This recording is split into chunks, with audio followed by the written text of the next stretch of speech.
নমস্কার, আমি মৌ।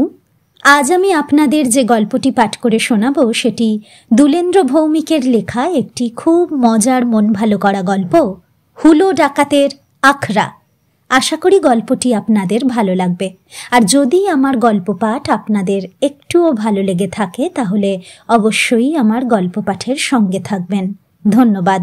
শুরু করছি আমার আজকের গল্প পাঠ, দুলেন্দ্র ভৌমিকের লেখা একটি খুব মজার গল্প, হুলো ডাকাতের আখড়া। সাত সকালে বাড়ি থেকে বেরিয়ে নাইয়া চকে এসে পৌঁছতে বিকেল ফুরিয়ে গেল। বাক্স পেঁটরা বেঁধে বাড়ি থেকে বেরোবার আগে বোঝেনি পৌঁছতে এত হ্যাপা। বিজন ভেবেছিল ট্রেন থেকে নাইয়া চকে যাওয়ার বাস পাওয়া যাবে, কিন্তু গেল না। একটা বাস গুমটি অবশ্য আছে, কিন্তু সেই গুমটি সারা গায়ে নানা পোস্টার নিয়ে রাস্তার পাশে কাত হয়ে দাঁড়িয়ে। ওটাকে ঠিক দাঁড়ানো বলে না। দেখে মনে হয় জোরে বাতাস দিলে অথবা কোনো বাচ্চা ছেলে একটু ধাক্কা দিলেই মাটিতে কাত হয়ে পড়বে। চারপাশে ছড়ানো ছিটানো কয়েকটা দোকান। রাস্তার ধার ঘেঁষে বসা একটা দোকানে তেলে ভাজা কেনার জন্য খান কয়েক ছোট ছোট ছেলে মেয়ে দাঁড়িয়ে। দোকানের পাশে বাঁশের বেঞ্চ, তার উপর লুঙ্গি আর পাজামা পরে জনাচারেক লোক শালপাতার ঠোঙা হাতে নিয়ে তেলে ভাজা খাচ্ছে। বিজন একটু এগিয়ে গেল। হাত তো মোটে দুটো, কিন্তু সুটকেস আর বিছানার দুটো বোঝা দুহাতে বইতে বেশ কষ্ট হচ্ছে। লোহার কড়াইয়ে তখন ফুলুরি ভাজা চলছে। ওই ভাজা ভুজির গন্ধে নিজের খিদেটা বেড়ে উঠল। ট্রেনে 1 টাকার ঝালমুড়ি খেয়েছিল, সে অনেকক্ষণ হয়ে গেল। বিজন এসে বাঁশের বেঞ্চিটার পাশে দাঁড়ালো। হাতের জিনিস দুটো মাটিতে রাখতেই বাঁশের বেঞ্চিতে বসা লোক 4 জন ঠাসাঠাসি করে বসে বিজনকে জায়গা দিল। বিজন বসল না।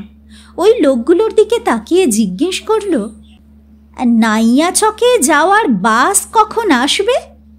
তেলে ভাজা খাওয়া থামিয়ে লোকগুলো বিজনকে দেখছিল। এবার বিজনের প্রশ্ন শুনে একজন উত্তর দিল, বাস আর আসবি নে, পঞ্চায়েত ভোটের আগে ছিল, তারপর উঠে গেছে। বিজন অবাক গলায় বলল, উঠে গেল? অন্য একজন বলল, একেবারে উঠে গেছে তেমন কথা কইতে পারি নে, লোক পরম্পরায় শুনলুম ব্রিজের কাজ হচ্ছে, রাস্তার মেরামতি চলছে, এসব ঠিকঠাক হলে আবার বাস চলতে পারে। ওই 4 জনের মধ্যে যার বয়স অপেক্ষাকৃত কম বলে মনে হচ্ছে সে এবার উঠে দাঁড়িয়ে বলল, দাঁড়িয়ে কেন, বসেন, তা আপনি যাবেন কোথায়? বিজন এবার বসতে বসতে উত্তর দিল, নাইয়াচক পোস্ট অফিসে। ওই 4 জনের ভেতর থেকে একজন বলল, সে তো বাবু একটুখানি পথ নয়, আপনি বরং ভ্যানে চলি যান। বিজন বলল, এখানে ভ্যান পাওয়া যায়? উঠে দাঁড়ানো লোকটি ডাল বড়া খেতে খেতে বলল, এখানে তো ভ্যানই ফ্যান ফ্যান করে ঘুরে বেড়ায়। বিজন এদিক ওদিক তাকিয়ে কোনো ভ্যান গাড়ি দেখতে পেল না। আবার লোকগুলোর দিকে তাকিয়ে জিজ্ঞেস করল, ভ্যান কোথায় পাওয়া যায়? এবার একজন বয়স্ক লোক ফুলুরির সঙ্গে 1 খাবলা মুড়ি মুখে দিয়ে চিবোতে চিবোতে বলল, একটুখানি সবুর করুন, সবে তো কলকাতা থেকে ট্রেন এলো, প্যাসেঞ্জার নিয়ে বেরিয়ে গেছে, একটু পরে ঘুরে আসবে। অন্য একজন প্রশ্ন করল, বাবুর কি কলকাতা থেকে আসা হচ্ছে? বিজন মাথা নাড়তে নাড়তে বলল, হ্যাঁ। অন্য আরেকজন জিজ্ঞেস করল, কলকাতাতেই থাকা হয়? বিজন এবারও মাথা নাড়তে নাড়তে উত্তর দিল, হ্যাঁ। বিজন বুঝতে পারছে কলকাতার লোক বলে তাকে নিয়ে ওদের বেশ কৌতূহল হচ্ছে। এরকম যে হয় সেটা বিজনের জানা ছিল। এখানকার লোক কি কখনো কলকাতায় যায়নি নাকি কলকাতা দেখেনি? শিয়ালদা স্টেশন থেকে লোকাল ট্রেনে 4 ঘন্টার পথ। যদিও আজ তার ট্রেন 1 ঘন্টার মতো দেরিতে এসেছে। তেলে ভাজা ভাজতে ভাজতেই দোকানদার ওদের কথা শুনছিল। এবার শাল পাতায় 2টো ডাল বড়া মুড়ে বিজনের দিকে এগিয়ে দিতে দিতে বলল, নেন, আমার হাতের ডাল বড়া খান, খেতে খেতে ভ্যান এসে যাবে। বিজনের খিদে পেয়েছিল ঠিকই, তবু নিতে ইতস্তত করছিল। অন্যরা বিজনকে বলল, নেন না কেনে, কেষ্টা স্বাদ করে খাওয়াচ্ছে, এমন ডাল বড়া কলকাতাতে পাবেন না, ডালে তেলে ভেজাল নেই। বিজন বুঝল দোকানের নাম কৃষ্ণ, লোকে কেষ্ট বা কেষ্টা বলে ডাকে। হাত বাড়িয়ে ডাল বড়া নেওয়ার সময় সেই কেষ্ট বলল, একই সঙ্গে 2 গাল মুড়ি দি। বিজন হাত নেড়ে বলল, না, ওসবের দরকার নেই। ডাল বড়া খেতে খেতে ওদের সঙ্গে দিব্যি গল্প জমে গেল। গল্প জমে গেলেও গল্পের দিকে বিজনের খুব একটা মন নেই। বিকেল তো ফুরিয়ে যাচ্ছে, চারপাশে ছায়া ছায়া অন্ধকার ঘন হতে শুরু করেছে। নতুন জায়গায় এসে দিনে দিনেই পৌঁছনোই ভালো। ডাল বড়া শেষ করে আরও কিছুক্ষণ অপেক্ষা করার পর একজন বলল, হরন মারছে, তার মানে ভ্যান এবার এসে যাবে। বিজন এতক্ষণ মোটর ভ্যানের কথাই ভাবছিল, কিন্তু এখন পরপর যে 2টো বস্তু এসে দাঁড়ালো তা হলো সাইকেল রিক্সা ভ্যান। কলকাতায় জিনিসপত্র নেওয়ার জন্য এই ভ্যান ব্যবহার হয়। এতে করে কি মানুষও যায়? নিশ্চয়ই যায়। বনগাঁর দিকে একবার পিকনিক করতে গিয়ে এই রকম ভ্যানে মানুষ যাতায়াত করতে সে দেখেছে। বিজনকে ডাকতে হলো না, যাদের সঙ্গে এতক্ষণ গল্প করছিল তাদেরই একজন ডাকল, এই মেধো, ইদিক পানে আয়। সাইকেল রিক্সা ভ্যানের সিট থেকে নেমে মেধো এলো দোকানের সামনে, গলায় গামছা জড়ানো।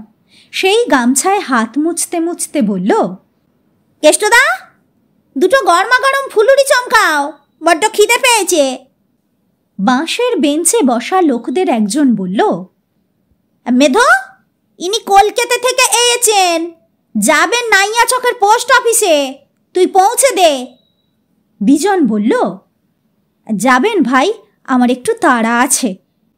মেধো হাত বাড়িয়ে ফুলুরি নিতে নিতে বলল, আগে পেটের খোলে ফুলুরি 2টো চালান করি, আপনাকে একা নিয়ে গেলে তো আমার পোষাবে না, আরও প্যাসেঞ্জার আসতে দিন। বিজন বুঝল এখানকার ভ্যানগুলো কলকাতার অটোর মতো, পেটের খোল বোঝাই না হলে গাড়ি ছাড়ে না। কিন্তু এখন তো সন্ধ্যা নামার সময়, এইসব অঞ্চলে এখন কি প্যাসেঞ্জার পাওয়া যাবে? মেধো পরম আনন্দে ফুলুরি খেয়ে যাচ্ছে। খাওয়ার ভঙ্গি দেখে মনে হচ্ছে ছুটির দিনে নিশ্চিন্তে বসে কই মাছের চচ্চড়ি খাচ্ছে। ফুলুরি শেষ করেই মেধো শালপাতা শুদ্ধ হাতটা বাড়িয়ে দিয়ে বলল, কেষ্টদা, 2টো ডাল বড়ি চমকাও। বিজন কেষ্টদার কড়াইয়ের দিকে তাকালো। গরম তেলে আলুর চপ ছাড়া হচ্ছে। মেধো কি ডাল বড়ার পর চপও খাবে? ওর খাওয়া খাওয়ি শেষ হবে কখন? মনে মনে অধৈর্য হলেও আপাতত আর কিছুই করার নেই। বিজন অন্য ভ্যানটার দিকে তাকালো। লোকটা নিজের ভ্যানের ওপর বসে পা দুলিয়ে দুলিয়ে বিড়ি খাচ্ছে। বিজন হাতের ইশারায় তাকে ডাকল। লোকটার মাথায় পাগড়ির মতো করে গামছা বাঁধা, লাফ দিয়ে ভ্যান থেকে নামল। দপদপিয়ে এগিয়ে এসে প্রথমেই সুটকেস আর হোলডলের দিকে তাকিয়ে বলল, যাবেন কোথায়? বিজনকে উত্তর দিতে হলো না। ডাল বড়া খেতে খেতে মেধো বলল, তোর উল্টো লাইন, নাইয়া চক। ওই ভ্যান চালক বলল, আমি যাব শশাপাড়া, আমি ওদিক পানে যাই না। মেধোর সময় জ্ঞান ভারী অদ্ভুত। ডাল বড়া শেষ হওয়ার আগেই পিলপিল করে অনেক লোক এসে গেল। মেধো বলল, স্যার, জিনিসের আলাদা ভাড়া লাগবে। বিজন বলল, কত? মেধো উত্তর দিল, আপনার যা ভাড়া জিনিসেরও তাই। আপনার 6 টাকা, 2টো জিনিসের জন্য 12 টাকা। কথা শেষ করেই বিজনের জিনিস 2টো তড়িঘড়ি নিজেই ভ্যানে তুলে দিয়ে হাঁকতে লাগল, মানিক চক, জোড়া চক, নাইয়া চক, মানিক চক, জোড়া চক, নাইয়া চক। অন্য ভ্যানরা হাঁকছে, লঙ্কাপাড়া, আলুমোড়, ঝিঙেডাঙ্গা, পটলডাঙ্গা, শশাপাড়া। লঙ্কাপাড়া, আলুমোড়, ঝিঙেডাঙ্গা, পটলডাঙ্গা, শশাপাড়া। বিজন মনে মনে ভাবল, একদিকে খালি চক, চকে চকে চকাচকি, অন্য দিকটা পুরো ভেজিটেরিয়ান। ওখানে লঙ্কা, আলু, ঝিঙে আর পটল। আহারে, ওখানে যদি একটা পোস্তপাড়া থাকতো তাহলে আর ভাবনা ছিল না। মেধো বিজনকে বলল, বড় হাটের প্যাসেঞ্জার আসছে, তাড়াতাড়ি গিয়ে নিজের জায়গা নিন। বিজনকে ভ্যানের ওপর তুলে দিল মেধো। জিন্সের ফুল প্যান্ট পরে পা গুটিয়ে বসতে অসুবিধা হয়। বিজন মেধোকে বলল, প্যান্ট পরে তো এভাবে বসা যায় না, কি করি বলুন তো? মেধো বলল, নাইয়াচকের পোস্ট অফিস হচ্ছে আমার শেষ স্টপ।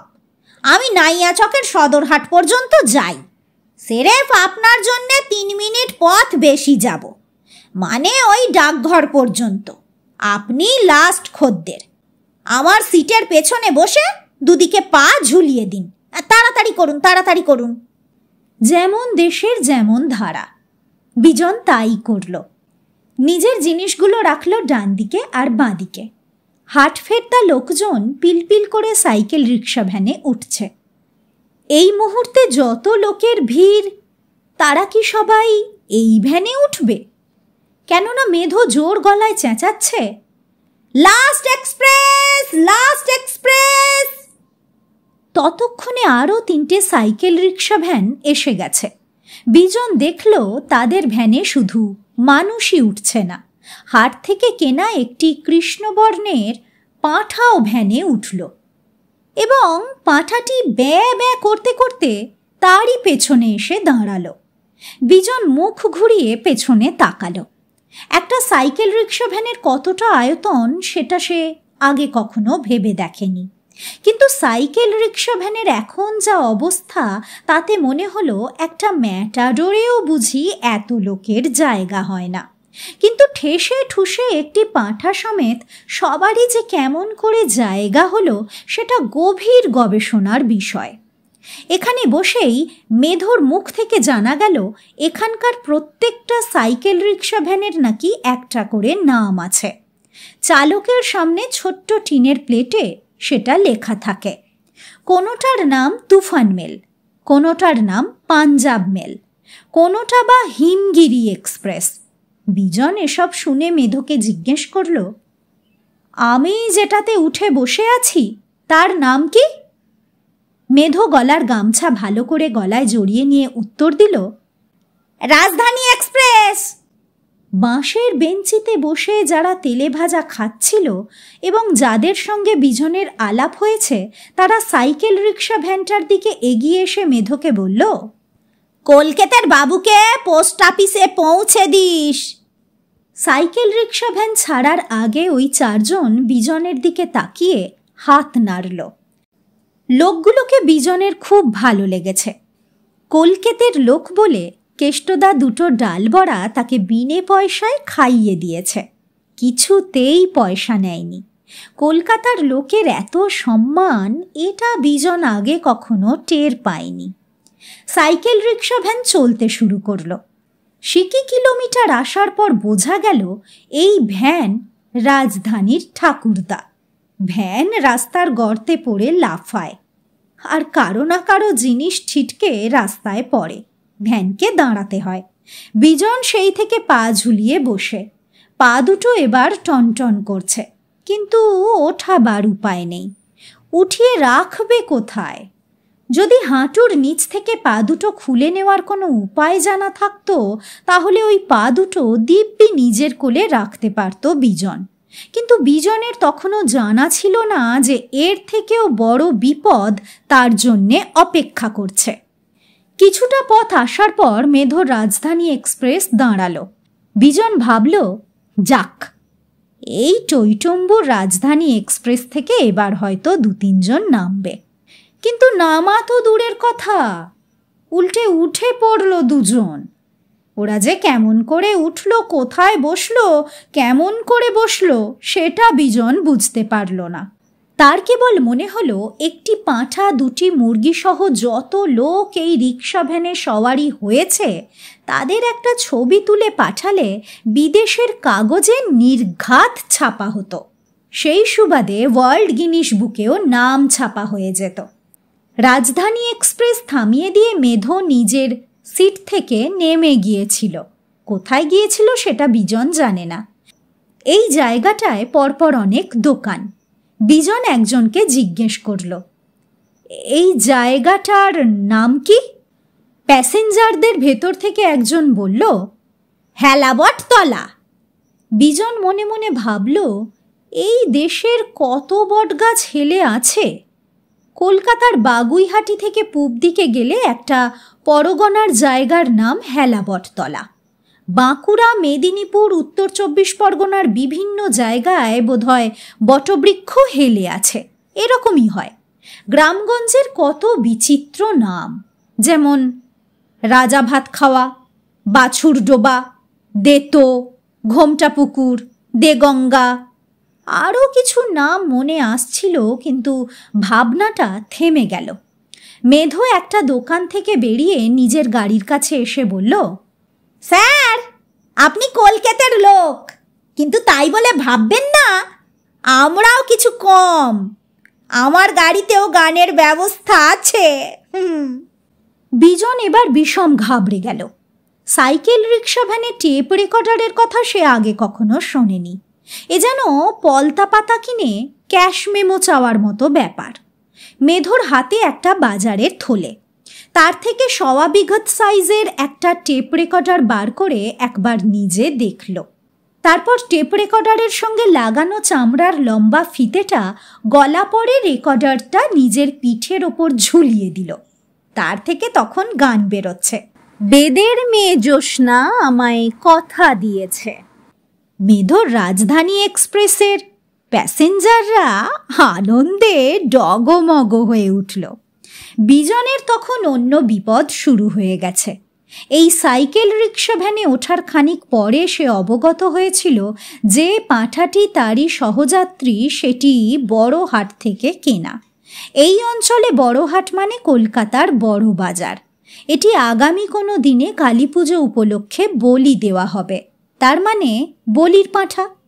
এটা মানতের পুজো। যারা কিনেছিল তারা কেনার সময় ওই হাট থেকে খান 5 কাঁঠাল পাতাও কিনেছিল অথবা কোনো জায়গা থেকে সংগ্রহ করেছিল। কিন্তু কিছুটা পথ আসার পরেই কাঁঠাল পাতা ফুরিয়ে গেল। পাঁঠার খিদে বোধ হয় মেটেনি। একদিকে মেধোর টেপ রেকর্ডারে তখন গান হচ্ছে, ওরে তারা তুই দিলি ধরা। আর ক্ষুধাতুরু পাঁঠা কাঁঠাল পাতার জন্য বিজনের জামার কলার, কান এবং চুল টেনে এবং চিবিয়ে যাচ্ছে। থেকে থেকে তার শিশু শিং দিয়ে বিজনের পিঠে আর ঘাড়ে গুঁতিয়ে চলেছে। যখন ব্যাপারটা সজ্জাতীত হয়ে উঠল তখন বিজন বাধ্য হয়ে মেধোকে বলল, ভাই মেধো, মেধো, এই পাঁঠার স্টপেজ কোথায়? মানে কোথায় নামবে? মেধোর টেপ রেকর্ডার গমগম করে বেজে চলেছে। বিজনের কথা ওর কানে গেল কিনা সেটা বিজন নিজেই বুঝতে পারল না। মেধো মুখ ঘুরিয়ে বলল, স্যার কিছু বলছেন? বিজন ঘাড় উঁচু করে মেধোকে বলল, এই পাঁঠা নামবে কোথায়? মেধো বলল, তারানগর।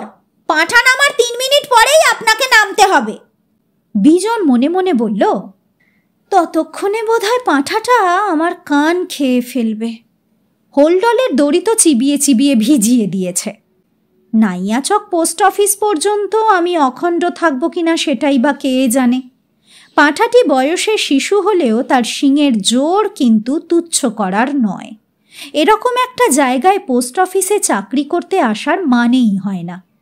ওই গাদাগাদি ভিড়, তারই মধ্যে একাধিক পুরুষ বিড়ি খেয়ে যাচ্ছে। বিড়ির গন্ধে বিজনের খুব অস্বস্তি হয়, কিন্তু কি করা যাবে? যেমন দেশের যেমন ধারা, তাকে তো মানতেই হবে। ভিড়ের মধ্যে থেকে কেউ একজন বলে উঠল, পাইলট রূপবানের গান দাও দিনি। মেধো বলল, দাঁড়াও, ওটা পরের স্টপেজে গিয়ে হবে।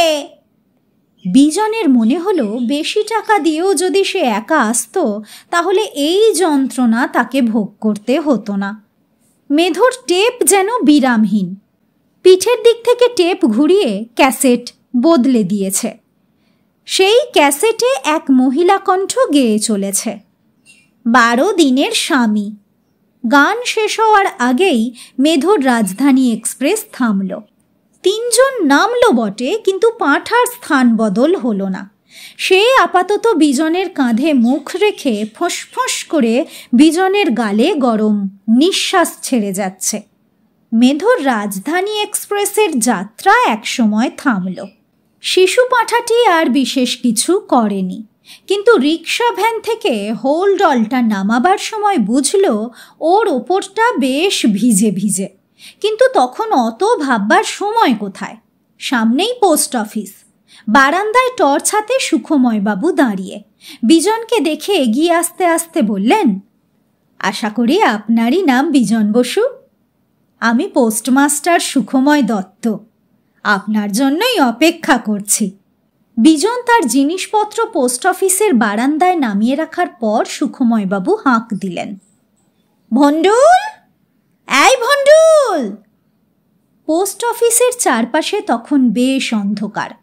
ওই অন্ধকারের ভেতর থেকেই গভীর কৃষ্ণবর্ণের একটি ছেলে বেরিয়ে এসে বলল, অত হাঁক পারছেন কেনে?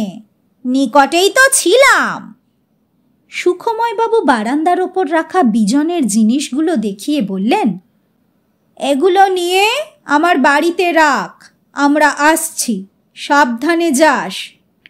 ভণ্ডুল জিনিসগুলো তুলতে তুলতে বলল, আমারে সাবধান করতে হবে না, আপনারা সাবধানে এসুন। পথে ঘাটে তেনারা গা গতরে বেরিয়েছেন, গায়ে পা পড়লেই ফোঁস। সুখময়বাবু টর্চ জ্বালালেন। বিজন ভয় পাওয়া চোখে সুখময়বাবুর দিকে তাকাতেই সুখময় ভয়ের কারণটা বুঝতে পেরে বললেন, ভয় পাওয়ার কিছু নেই। ভণ্ডুল একটু বাড়িয়ে বলে, আলো দেখলে সরে গিয়ে পথ দেয়। আপনি আসুন আমার সঙ্গে। বিজন একটা ঢোক গিলল, তারপর সুখময়বাবুর পেছন পেছন হাঁটতে লাগলো। এই রাস্তাটা বেশি চওড়া নয়, হাত মাপলে 2.5-3 হাত হবে। কোনো এক সময় এই রাস্তায় বোধহয় ইটের খোয়া ফেলা হয়েছিল, এখন সেসব নেই। থেকে থেকে ইটের টুকরোগুলো মাটির ওপর মাথা জাগিয়ে আছে। রাস্তার দুপাশে জঙ্গল, পথের ওপর শুকনো পাতা। জঙ্গলের মধ্যে কিছু শব্দ হলেই বিজন চমকে উঠছে। সুখময়বাবু যাচ্ছেন আগে আগে। যেতে যেতে বললেন, রাস্তার হালটা তেমন ভালো নয়। গরুর গাড়ি গিয়ে গিয়ে আরও খারাপ হয়েছে। তবে প্রথমে অসুবিধা হলেও পরে সয়ে যাবে। পোস্ট অফিস থেকে সুখময়বাবুর বাড়ি কাছেই। মিনিট 3 হাঁটার পরই বাড়ি আসা গেল। বারান্দায় একটা হ্যারিকেন জ্বলছিল। বারান্দায় ওঠার সিঁড়িতে পা দিয়ে সুখময়বাবু বললেন, কই গো, তোমরা সব কোথায়? দরজা খুলে প্রথমে ভণ্ডুলি বেরোলো, তার পেছনে মাথায় ঘোমটা দেওয়া এক মহিলা। বিজন অনুমানে বুঝল ইনিই বোধহয় সুখময়বাবুর স্ত্রী। ঘরের মধ্যে হ্যারিকেন জ্বলছিল। ভণ্ডুল এবার বারান্দার হ্যারিকেনটাও নিয়ে এলো। সুখময়বাবু পরিচয় করিয়ে দিয়ে বললেন, কই গো, এই ইনি হচ্ছেন বিজন বাসু। পোস্ট অফিসের চার্জ ইনিই নেবেন। আমার এবার থেকে ছুটি। বিজন বলল, ছুটি কেন হবে? আপনি তো বদলি হচ্ছেন। সুখময়বাবু বললেন, ওই একই হলো। আর তো মোটে 3 বছর চাকরি। সরকারের কাছে আবেদন করেছিলুম, শেষ 3টে বছর হোম স্টেশনে দিন। তা সে আবেদন রেখেছেন। বিজন জিজ্ঞেস করল, এখান থেকে আপনি আরিয়াদহে যাবেন? সুখময়বাবু বললেন, না না, ওটা আমার হোম নয়। ওখানে কয়েক বছর ভাড়া ছিলুম। চাকদাতে জমি কিনে বাড়ি করেছি, ওখানেই যাব। সুখময়বাবুর স্ত্রী মাথার ঘোমটা আরও টেনে দিয়ে বললেন, তোমরা কি দাঁড়িয়ে দাঁড়িয়ে গল্প করবে? উনি এতটা পথ এলেন, একটু জিরোতে দাও, আমার জলখাবার তৈরি হয়ে আছে। খাবারের নাম শুনে বিজনের পেটের মধ্যে মোচড় দিয়ে উঠল। খিদের সঙ্গে সঙ্গে বোঝা গেল গায়ে গতরে বেশ ব্যথা। মেধোর রাজধানী এক্সপ্রেস সারা রাস্তা যেভাবে নাচাতে নাচাতে এসেছে, তাতে শরীরের 2-4টে পার্টস যদি খুলে গিয়েও থাকে, তাতে অবাক হওয়ার কিছু নেই। এতটা পথ পা ঝুলিয়ে বসার ফলে পায়ের পাতা ফুলে গেছে, পা থেকে জুতো আর খুলতে চায় না। ভণ্ডুল দাঁড়িয়ে দাঁড়িয়ে বিজনের জুতো খোলার চেষ্টা দেখতে দেখতে ফিক করে হেসে ফেলে বলল, আপনি ভুল করে অন্যের জুতো পরে আসেননি তো? বিজন জুতোর ফিতে খুলে গোড়ালি পর্যন্ত বার করে টানাটানি করছিল। বেশি জোরে টানলে পায়ের পাতা টনটনিয়ে ওঠে, সেই টনটনানি পৌঁছে যায় মাথা অবধি। ভণ্ডুলের কথায় বিজন বলল, না ভাই, ব্যাপারটা হয়েছে কি জানো, এতটা পথ পা ঝুলিয়ে বসেছিলুম, পায়ের পাতা ফুলে গিয়ে জুতো জোড়া একেবারে পা কামড়ে ধরেছে, খুলতে কষ্ট হচ্ছে। ভণ্ডুল বিজ্ঞের মতো মাথা নাড়তে নাড়তে এগিয়ে এসে বলল, এরও পিতিকার আছে, হ্যাঁ, তবে কি না ডাক্তার বদ্যি ডাকতে হবে না, টোটকা ঝাড়তে হবে। বিজন মনে মনে ভাবল, পায়ের জুতো খোলার জন্য এ গায়ে ডাক্তার বদ্যি ডাকার রেওয়াজ আছে নাকি? কিন্তু মনে মনে যা ভাবল সেটা মুখে বলল না। মুখে বলল, টোটকাটা কেমন? ভণ্ডুল ঘরের ওপরের দিকে তাকালো, তারপর চোখ নামিয়ে এনে বলল, এতক্ষণ পা ঝুইলে থাকার জন্যই শরীরের রস রক্ত গিয়ে পায়ের পাতায় জমা বেঁধেছে, তাই এবার উল্টে দিতে হবে, হ্যাঁ, তাহলেই শরীর ঠিক হয়ে যাবে। বিজন প্রশ্ন করল, সেটা কেমন করে হবে? ভণ্ডুল যেন পাশ করা ডাক্তার, তেমন ভঙ্গিতে বলল, হওয়ালেই হবে, হ্যাঁ, বারান্দায় গিয়ে আধ ঘন্টাটাক উল্টে হলে ঝুইলে থাকুন, ওপরে পা দিয়ে মাথা নিচে, আর রস রক্ত ক্রেমে ক্রেমে পা থেকে নেইমে আসবে। বিজন ভণ্ডুলের দিকে তাকালো। চোখের দৃষ্টিতে বিরক্তি এবং রাগ দুটোই ছিল। ভণ্ডুল সেটা বুঝতে পেরে বলল, আগেই বুঝেছিলুম, আপনি কথাটা বিশ্বাস করবেন না, উল্টে রাগ করবেন, তাই তো করলেন। বিজন আর কোনো কথা বলল না। ভণ্ডুল এসে বসল বিজনের পায়ের কাছে, বলল, আপনি হাত সরান, আমি টেরাই করি। বিজন বলল, আমি আমার জুতো খুলতে পারছি না, তুমি পারবে কেমন করে? ভণ্ডুল বলল, শহরের লোকদের ওই এক দোষ, মোটে কথা শোনে না। আমি কাটা পাঁঠার ছাল ছাড়াতে পারি, আর পায়ের জুতো ছাড়াতে পারবো না, হাত সরান। বিজনকে আর কোনো কথা বলবার সুযোগ না দিয়ে খাবলা মেরে 2 হাতে জুতো ধরে এমন মোক্ষম টান দিল যে জুতোর সঙ্গে মোজাও খুলে এলো। অন্য পায়ের জুতো খোলার পর বিজনের মনে আর কোনো সন্দেহই রইল না যে ভণ্ডুল পাঁঠার ছাল ছাড়াতে পারে। হাত মুখ ধুয়ে জলখাবার খেতে বসার সময় সুখময়বাবু বললেন, আপনাকে একটা কথা বলার আছে। এখানকার কাজকর্ম বুঝে যেতে আপনার 4-5 দিন লাগবে। আমি চলে যাব 10 পর। তা এই কটা দিনের জন্য সরকার তো আপনাকে আলাদা বাড়ি দেবেন না। 10 আপনি আমার এই বসবার ঘরেই থেকে যেতে পারেন, পরে তো গোটাটাই আপনার। যদি এতে আপনার অসুবিধা হয়, তার জন্য একটা বিকল্প ব্যবস্থাও করে রেখেছি, যেটা আপনার পছন্দ। লুচি দিয়ে বোঁদে খেতে খেতে বিজন বলল, বিকল্প ব্যবস্থাটা কেমন? সুখময়বাবু বললেন, একটু এগিয়ে গেলেই মহাকালী সংঘ, ওদেরও পাকা বাড়ি। ইচ্ছে করলে 10টা রাত ওখানে কাটাতে পারেন। বিজন মনে মনে কিছু একটা ভাবছিল। ক্লাব ঘরে রাত কাটানোটা কেমন হবে? ক্লাবটাই বা কেমন? বিজন বলল, কাল একবার ক্লাব ঘরটা দেখব, দেখার পর ভাবা যাবে। এই সময় সুখময় বাবুর স্ত্রী ঘরে এলেন। দরজার পাশ থেকে বোধহয় সব শুনেছেন, তাই বললেন, মোটে তো 10টা দিন, আপনি এখানেই থেকে যান, ক্লাব ঘরে কষ্ট হবে। বিজন মুখ তুলে একবার সুখময় বাবুর স্ত্রীর দিকে তাকালো, তারপর একটু হেসে বলল, দেখি কি করা যায়।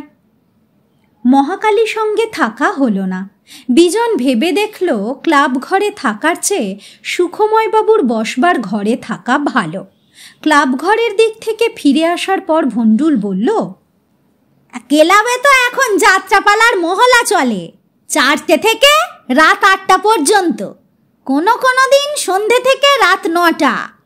ওই টাইম পর্যন্ত কোনো বিশ্রাম নেই। বিজন পোস্ট অফিসেই আসছিল। গত রাত থেকে ভন্ডুলি তার সঙ্গী। ছেলেটা সব সময় বকর বকর করে বটে, কিন্তু বেশ কাজের। গত রাত্রে এই ভন্ডুলি নিচে বিছানা করে তার ঘরে শুয়েছিল। বালিশে মাথা দেওয়ার 5-7 মিনিট পর থেকেই এমন নাক ডাকতে শুরু করেছিল যে বিজনের মনে হয়েছিল ঘরের মধ্যে কেউ যেন ক্রমাগত মোটর সাইকেল স্টার্ট দিয়ে চলেছে। শরীর বেজায় ক্লান্ত ছিল বলে ওই শব্দ দূষণের মধ্যেও কোনো এক সময় সে ঘুমিয়ে পড়তে পেরেছিল। ভন্ডুলের সঙ্গে হেঁটে আসতে আসতে বিজন বলল, এবার কি পালা হবে? ভন্ডুল জবাব দিল, রাজার মা দাসী। বিজন বলল, তুমি যে বললে তোমাকে মহলাতে যেতে হয়, কেন যেতে হয়? তুমি কি অভিনয় করো নাকি? ভন্ডুল এবার বেশ গর্বের সঙ্গে উত্তর দিল, আপনি আমাকে কি ভাবেন বলেন তো? হ্যাঁ, আমি তো ফি বছর অ্যাক্ট করি, গায়ে আমার নাম আছে। কথাটা বললাম, এবার খোঁজ নিয়ে দেখবেন। বিজন বলল, তুমি রেগে যাচ্ছ কেন? আমি জানি না বলেই তো জানতে চাইলাম। ওই কি যেন নাম বললে? রাজার মা দাসী। তা সেই পালায় তোমার কি পাঠ? ভন্ডুল উত্তর দিল, রাজার মামা। পোস্ট অফিসে এসে খানিকক্ষণ কাজ করার পর বিজন সুখময় বাবুকে জিজ্ঞেস করল, নাইয়া চকের গ্রামগুলোর তো ভারী অদ্ভুত নাম। সুখময় বাবু বললেন, কিকরখালি, গড়ানকাঠি, গোটাগড়, মোশমারি, এসব ছোট ছোট অঞ্চল, কিন্তু পাড়ার নামগুলো আরও অদ্ভুত। বিজন বলল, সেগুলো কেমন নাম? সুখময় বাবু বললেন, ডাকাতপাড়া, চোরপাড়া, ভূতপাড়া, শেয়ালপাড়া, এরকম বিস্তর নাম। এখানেই তো থাকবেন, আস্তে আস্তে সব জেনে যাবেন, তখন আর কিছুই অদ্ভুত মনে হয় না। মোটামুটি কিছুটা জেনে যেতে বিজনের দিন 7 লাগল। তার মনে হলো আপাতত এর বেশি জানার দরকার নেই। 7 দিনের শিক্ষা হজম না হলে নতুন কিছু জানা উচিত হবে না। বিজনের সহ্য ক্ষমতা অসীম নয়। বিজন পোস্ট অফিসে বসে কাজ করতে করতে সুখময় বাবুকে বলল, আচ্ছা, প্রত্যেকটা নামের পেছনে তো একটা করে ইতিহাস থাকে। এখানকার গ্রামগুলোর নামের ইতিহাসটা কি? ডাকাতপাড়া মানে কি ওখানে একসময় খুব ডাকাত থাকতো? সুখময় বাবু কৌটো খুলে পান মুখে দিলেন। চিবোতে চিবোতে বললেন, সবই আমার শোনা কথা। আমি শুনেছি একসময় অনেক ডাকাত ওই অঞ্চলে থাকতো। আজ অবশ্য তাদের বংশধরদের কেউ কেউ আছে। বিজন প্রশ্ন করল, তারা কি এখনো ডাকাতি করে? সুখময় বাবু বললেন, একেবারে যে করে না তা নয়, তবে আগের মতো নয়। বিজন আবার জিজ্ঞেস করল, আর চোর পাড়া, ওখানে কি চোরেরা আছে? সুখময়বাবু চেয়ার থেকে উঠে গিয়ে জানলা দিয়ে পানের পিক ফেলে এসে বললেন, হেভি ইন্ডাস্ট্রির পাশে ছোট কুটির শিল্পও তো থাকে, তাই ডাকাতপাড়ার পাশেই চোরপাড়া, মধ্যখানে মোষমারি খাল, শীতকালে খটখটে, বর্ষা হলে টইটম্বুর।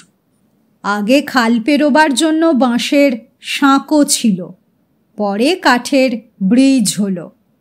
আমি আসার পর পাকা ব্রিজ, তা কয়েক ঘর চোর এখনো আছে। বিজন যেন এক রূপকথার জগতে এসে পড়েছে। তার বিস্ময় আর ঘোচে না। সে আবার প্রশ্ন করে, পুলিশ কিছু বলে না? সুখময়বাবু বললেন, পুলিশ খামোকা বলতে যাবে কেন? পৃথিবীর কোন রাজ্যে চোর ডাকাত নেই বলুন তো? কলকাতাতেও কি কিছু কম আছে? এখানে কেউ গিয়ে পুলিশে ডায়েরি করলে তবেই না পুলিশ আসবে। 10 মাইল দূরে পুলিশ স্টেশন, কেউ বড় একটা যেতে চায় না। তাছাড়া এখানে চুরি ডাকাতিটা ইদানিং উৎসবের মতো দাঁড়িয়ে গেছে।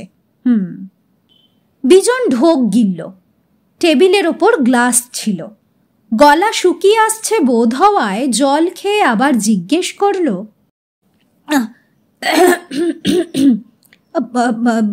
চুরি ডাকাতির উৎসব, সেটা আবার কেমন জিনিস?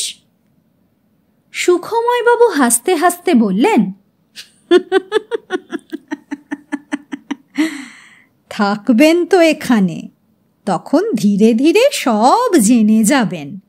স্থানীয় পোস্টমাস্টার বলে আপনাকেও নিমন্ত্রণ করে যাবে। বিজন বলল, আমাকে নিমন্ত্রণ? কিন্তু কেন? চুরি করতে না ডাকাতি করতে? সুখময়বাবু বললেন, ওসব করতে নয়, এখানে 4টে বড় অকেশন আছে। চৈত্র সংক্রান্তি, মাঘী পূর্ণিমা, মহালয়া, আর একটা হলো দোলের আগের দিন ন্যাড়া পোড়ার সময়। বিজন বললেন, ওই সব দিনে কি হয়? সুখময়বাবু বললেন, সেদিন চোরপাড়ার প্রবীণ নবীন সব চোরেরা যায় ডাকাতপাড়ায় চুরি করতে, আর ডাকাতপাড়ার ডাকাতরা আসে চোরপাড়ায় ডাকাতি করতে। বিজন বলল, সে কি? সুখময়বাবু অভয় দেওয়ার ভঙ্গি করে বললেন, এতে ভয় পাওয়ার কিছু নেই। মারদাঙ্গা, লাঠালাঠি, রক্তপাত এসব কিছু হয় না। রাত 11টা থেকে শুরু, শেষ ভোর 4টেতে। এবার যে পাড়া অন্য পাড়ার চোর কিংবা ডাকাত বেশি সংখ্যায় ধরতে পারবে তার জিত। যেমন চোর পাড়া যদি 6টা ডাকাত ধরে ফেলে আর ডাকাত পাড়া যদি 4টে চোর ধরে, তবে সংখ্যার বিচারে চোর পাড়ার জয় হলো। এর জন্য মেডেল দেওয়া হয়। হ্যাঁ। বিজন বলল, মেডেল দেওয়া হয়? সুখময়বাবু বললেন, হয় বই কি। এই পুরস্কার বিতরণী সভায় অঞ্চলের পোস্টমাস্টার, স্কুলের হেডমাস্টার, থানার দারোগা বাবু, বিডিও সাহেব, অঞ্চল প্রধান, এরকম অনেকেই উপস্থিত থাকেন। এটা এই অঞ্চলের একটা প্রাচীন রিচুয়াল। এতে তো কারো কোনো ক্ষতি হচ্ছে না। এগুলোকে যদি একটু প্যাট্রনিজ করা যায় তাতে গ্রামে শান্তি থাকে। বিজন ছোট করে একটা দীর্ঘশ্বাস ফেলে ভাবল, কত বছর এখানে থাকতে হবে কে জানে। এর চেয়ে ভবানীপুরের মেস অনেক ভালো ছিল। ছাত্র পড়িয়ে কোচিং ক্লাস করে কেটে যাচ্ছিল। কেন যে পোস্টমাস্টারের ট্রেনিং নিয়ে চাকরি করতে গেল? প্রথম যেতে হলো শিমলাগড়, সেখান থেকে সদরহাটি, সদরহাটি থেকে এবার নাইয়াচক। কলকাতা থেকে বেশি দূর নয়, মোটর গাড়িতে এলে 5 ঘন্টার মতো লাগে। খুব দূর বলা যায় কি? এত কাছে এমন একটা আজব জায়গা আছে সেটা বিজনের জানা ছিল না। একটু পরে ভন্ডুল এলো। সুখময়বাবুর এখন তেমন কাজ নেই, শুধু বিজনের জন্য রোজ ঘণ্টা কয়েক পোস্ট অফিসে আসেন। এই কদিন সুখময়বাবুই অনেকের সঙ্গে পরিচয় করিয়ে দিয়েছেন।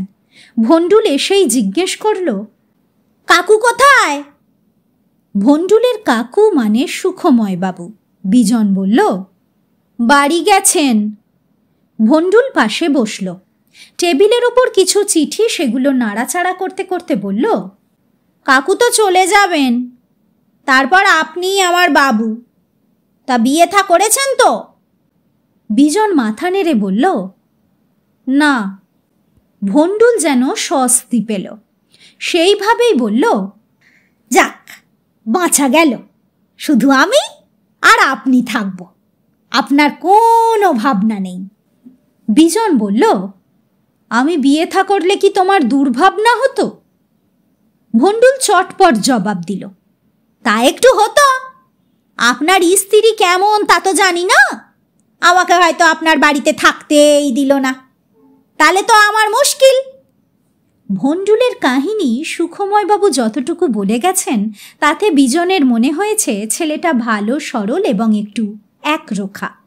এই সরলতাই ওর জীবনে সর্বনাশ করেছে। জ্ঞাতিরা জমি জমা ভাগাভাগির সময় ভণ্ডুলকে ঠকিয়েছে। 1000 টাকা হাতে পেয়েছিল। ভণ্ডুল অত শত বোঝে না। আপনজনরা ঠকাতে পারে তেমন কথা ওর মাথাতেই আসেনি। নগদ 20,000 টাকা হাতে পেয়ে ভেবেছিল অনেক পাওয়া গেল, কিন্তু ওর ন্যায্য পাওনা যে এর চেয়ে বেশি সেটা ভণ্ডুল বুঝতেই পারেনি। ওই 20,000 টাকা থেকে এক জ্ঞাতি ভাইয়ের পরামর্শে ভাইয়ের বন্ধুকে 10,000 টাকা ধার দিয়েছিল। কথা ছিল 6 মাস পরে ওকে 12,000 দেবে। সেই টাকা আজও পাওয়া যায়নি। তখন সুখময়বাবু ওর বাকি 10,000 টাকা পোস্ট অফিসে রেখে দিয়েছেন। ভণ্ডুল ভবঘুরের মতো ঘুরে বেড়ায়, যে ডাকে তার বাড়ি গিয়েই গায়ে গতরে খেটে দেয়। কেউ 2খানা রুটি দেয়, ভণ্ডুল তা পরম আনন্দে খায়। সারাদিনে লোকের নানা কাজ করে সে বেড়ায়। খাওয়া থাকার কোনো ঠিক ঠিকানা তার নেই। সুখময়বাবু সেই সব দেখে নিজের কোয়ার্টার্সে এনে রাখেন। পোস্ট অফিস থেকে ফিরে গিয়ে হ্যারিকেনের আলোয় ভণ্ডুলকে লেখাপড়া শেখান তিনি। ভণ্ডুল যেদিন কালো স্লেটের ওপর চক দিয়ে নিজের নাম লিখতে শিখল, সেই দিনটা ছিল ভণ্ডুলের পরম আনন্দের দিন। নিজের খাতায় কাঠের পেন্সিল দিয়ে বড় বড় করে নিজের নাম প্রথমে বাংলায়, পরে ইংরেজিতে লিখতে শেখার পর সেই খাতা নিয়ে গোটা পাড়া ঘুরে ঘুরে দেখিয়েছিল। পোস্টমাস্টার মশাইয়ের হয়ে ভণ্ডুল একটা কাজ করত। সেই কাজের কথাটা সুখময়বাবু বিজনকেও বলে গিয়েছিল। কথাটা মনে ছিল বলে বিজন জিজ্ঞেস করল, ভণ্ডুল, তোমার কাকুর হয়ে যে কাজটা করতে, অর্থাৎ টাকা পাঠানোয়? ভণ্ডুল কথা শেষ করতে না দিয়ে বলল, বুঝে গেছি। ও কাজ যেমন ছিল তেমনই চালু থাকবে।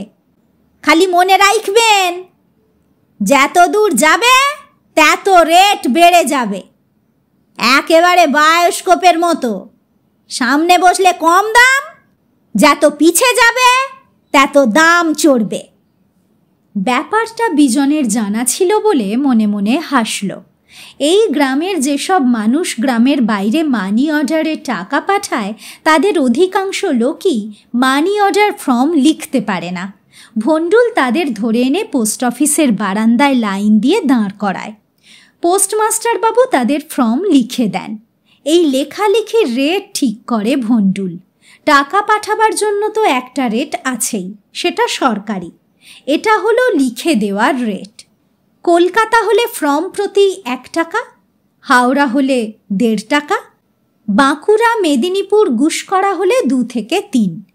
মাটি কাটার সময় বিহার আর ওড়িশা থেকে কিছু কামিন আসে কাজ করতে। ওরা টাকা পাঠায় বিহার আর ওড়িশাতে। তাদের ক্ষেত্রে ভণ্ডুল 3.5 টাকা রেট নেয়।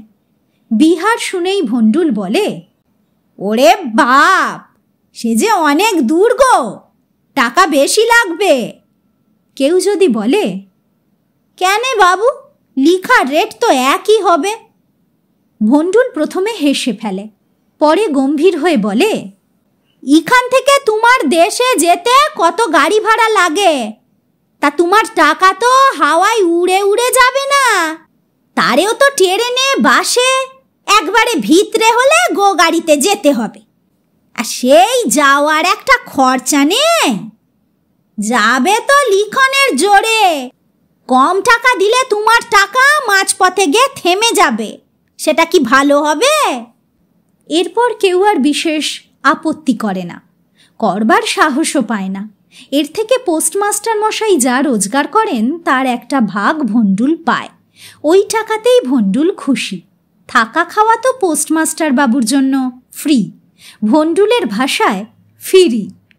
বিজনের বাজার করা, ঘরদোর পরিষ্কার, রান্না, বাসন ধোয়া সব কাজই ভণ্ডুল করে দেয়।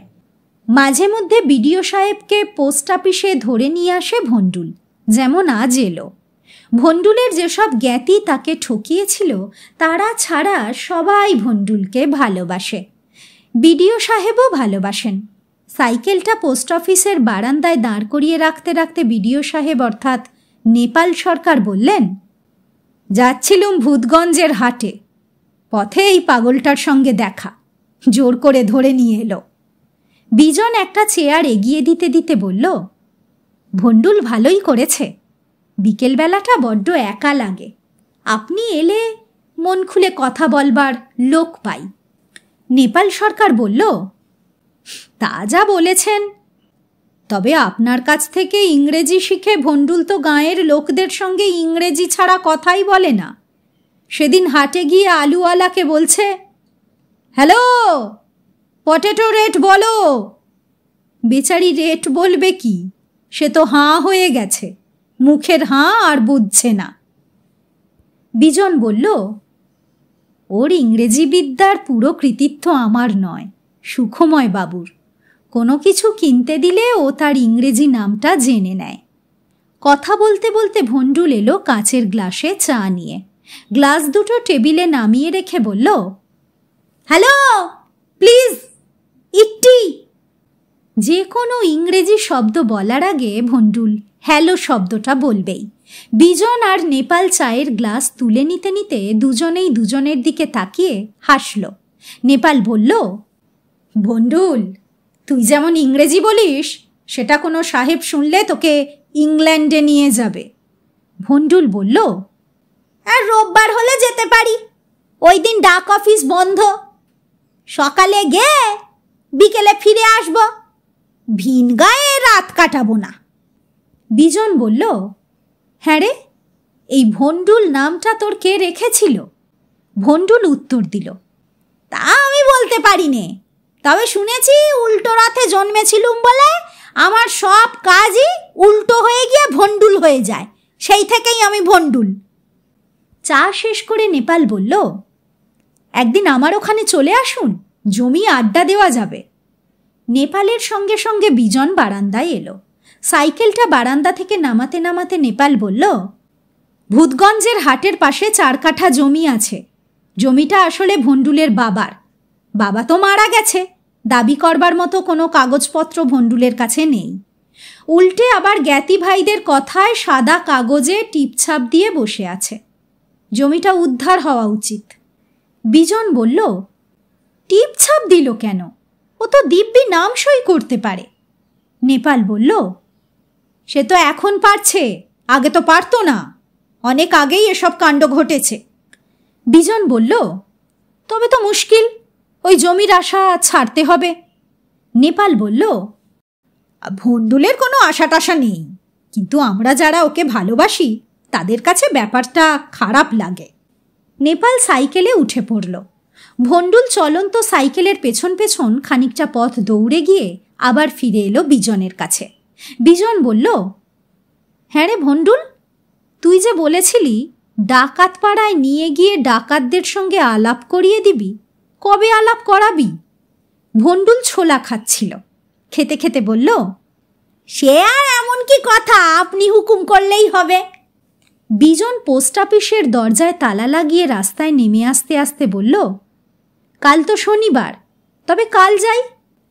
ভণ্ডুল মাথা নেড়ে বলল, তাই চলেন, ডাকাত সর্দারের সঙ্গে আলাপ করিয়ে দেব। দিনের আলো কমে আসছিল, শেষ রোদ্দুরের আভা তখনও জেগে।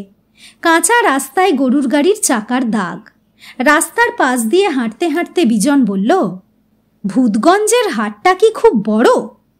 ভণ্ডুল বলল, তেমন না, ওই হাটে আমি যাই না। বিজন জিজ্ঞেস করল, কেন, ভূতের ভয়ে? ভণ্ডুল কোনো উত্তর দিল না। হাতের মুঠোর মধ্যে কয়েকটা ছোলার দানা ছিল, সেগুলো রাস্তায় ফেলে দিয়ে চুপচাপ পথ হাঁটতে লাগল।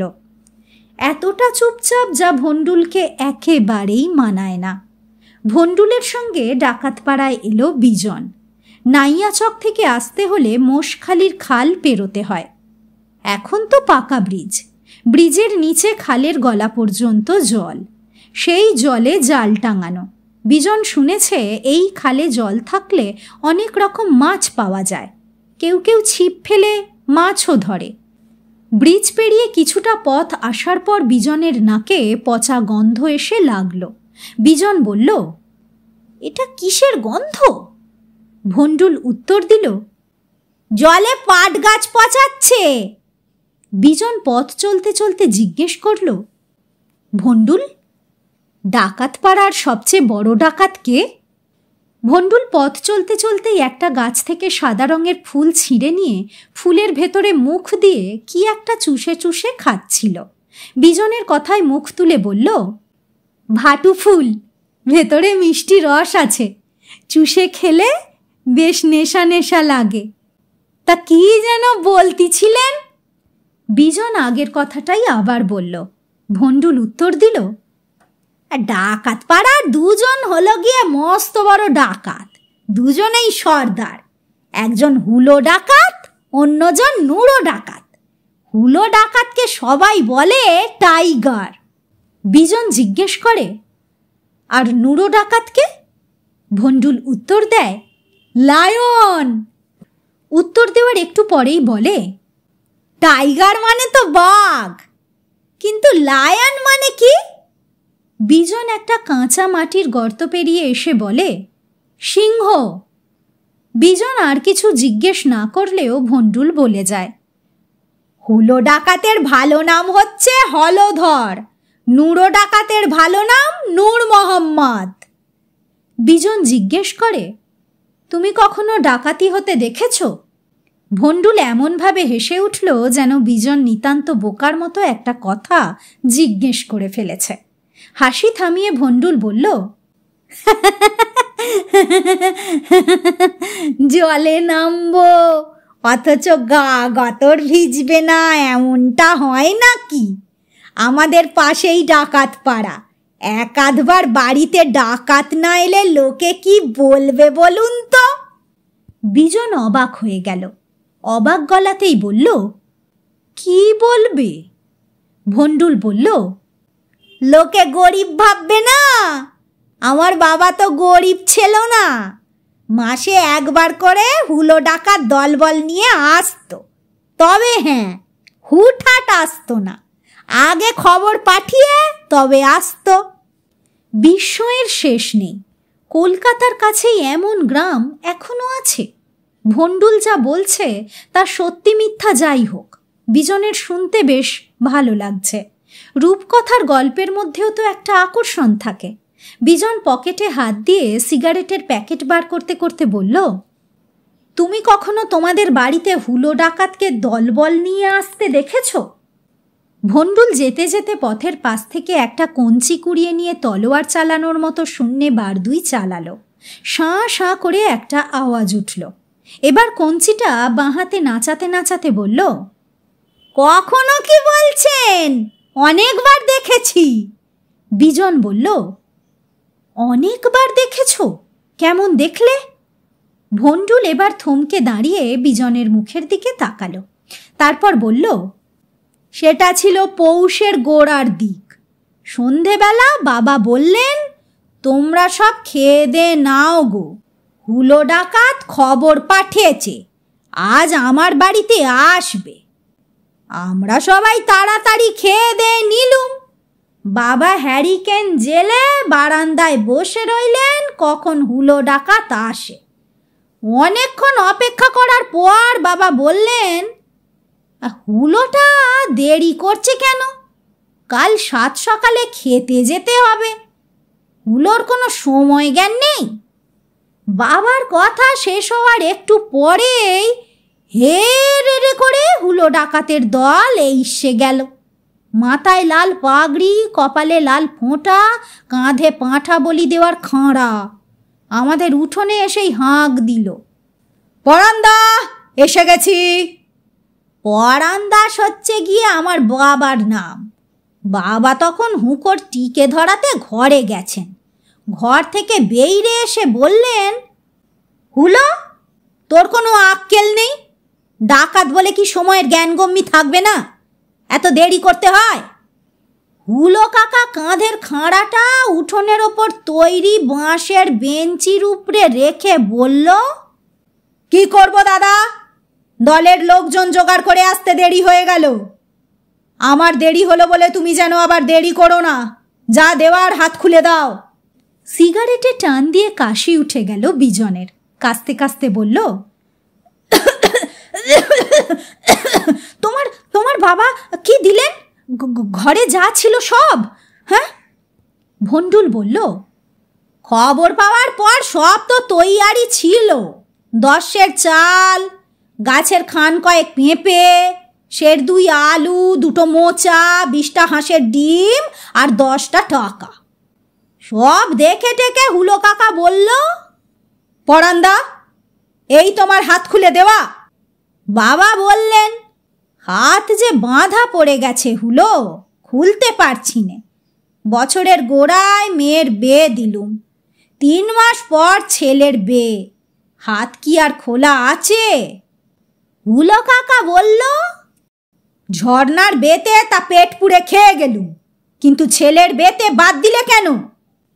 বাবা বললেন, তুমি তখন ছিলে কোথায়? নবীগঞ্জে গিয়েছিলে তো। হুলো কাকা জিভ কেটে বলল, হক কথা, তাহলে আর তোমার উপরে জোর চলে না। তা হ্যাঁ পরান্দা, নতুন বৌমাকে একবার দেখাও। বাবা বললেন, সে আর বেশি কথা কি, এখনই দেখাচ্ছি। গায়ে বেয়ে হয়ে আসা অবধি হুলো ডাকাতের নাম শুনে যাচ্ছে, দেখবার বড্ড শখ। দাঁড়াও, ডাকছি। বাবা হাঁক দিলেন, কই গো, মেজ বৌমাকে নিয়ে এসো, হুলো এসেছে। একটু পরে মার সঙ্গে মেজ বৌদি এলো, পেছন পেছন আমি। বাবা বললেন, এই যে বৌমা, এই হচ্ছে গিয়ে হুলো ডাকাত, গাঁয়ের মস্ত বড় ডাকাত। গাঁয়ের মুখ উজ্জ্বল করে রেখেছে, ওকে পেন নাম করো। হ্যাঁ। বিজন জিজ্ঞেস করল, তোমার বৌদি প্রণাম করলো? ভন্ডুল বলল, কেন করবে না? হুলো কাকা বয়সে বড় না, বৌদি পেন নাম করলো।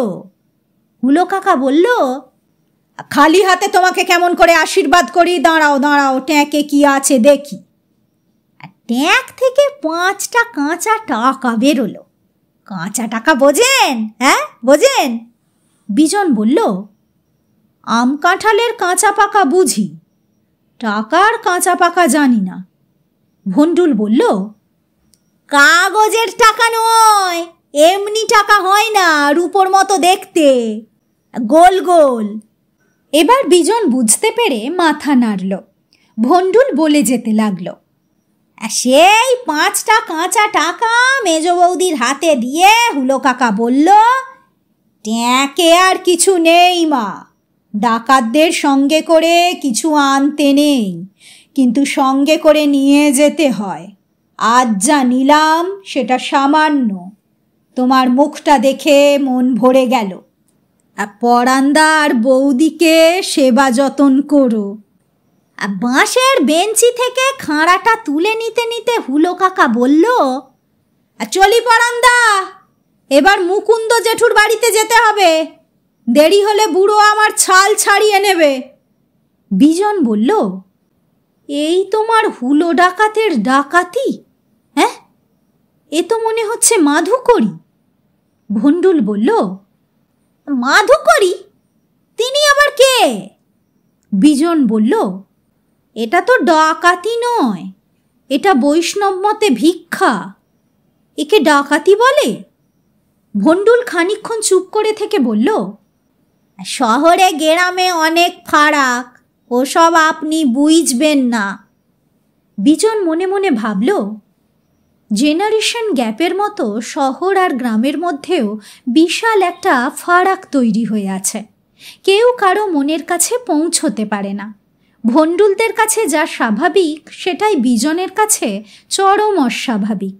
ভন্ডুল বলল, হুলো কাকার ডেরায় এসে গেছি। বিজন চমকে উঠে চারপাশে তাকালো। একেবারেই নিরীহ একটা পাড়া। রাস্তার ওপর একটা ফেস্টুন ঝুলছে। সেই ফেস্টুনে যেমন লেখা আছে তা হলো এই রকম, দুর্গাপূজা উপলক্ষে ডাকাত পাড়ার নিবেদন বিরাট যাত্রাপালা, সতীশের ছেলে। যাত্রা পরিচালনায় ডাকাত সর্দার হলধর বর, হুলো। সবার নিমন্ত্রণ, সবাই আসুন, না এলে মুন্ডু যাবে। বিজন মনে মনে বলল, এমন ভয়ঙ্কর নিমন্ত্রণ এর আগে সে কখনো শোনেনি। ভন্ডুলের দিকে তাকিয়ে বিজন বলল, তোমার হুলো কাকাকে কি পাওয়া যাবে? না পাওয়া গেলে এখানে আসাটাই বৃথা। ভন্ডুল বলল, এতটা মিইয়ে পড়বেন না, দোকানে না থাকলে বাড়ি যাব। আমি বাড়ি চিনি, আপনি আসুন দিনি। কিছুটা পথ আরও হাঁটতে হলো। হাঁটতে হাঁটতে ভন্ডুল এসে একটা ছোট্ট মুদিখানার দোকানের সামনে দাঁড়ালো। বিজন দোকানটার দিকে তাকালো। গাঁয়ের মুদিখানার দোকান এই রকমই হয়। দোকানের সামনে বাঁশের বেঞ্চি, দোকানে ঝুলছে রঙিন বেলুন, সেগুলো প্লাস্টিকের প্যাকেটে মোড়া। হজমিগুলি, মুখশুদ্ধি আর মাথা ব্যথার বিচিত্র ওষুধ আশ্চর্য বাম, একবার লাগালেই আরাম। ভন্ডুল বলল, হুলো কাকার দোকান। বিজন বলল, দোকান তো দেখলাম, হুলো ডাকাত কোথায়? ভন্ডুল বিরক্ত গলায় উত্তর দিল, অত তড়ি ঘড়ি কইলে হবে, শান্ত হয়ে দাঁড়ান দিনি, আমি হুলো কাকাকে ডাকি। বিজন দোকানের সামনে দাঁড়িয়ে পড়ল।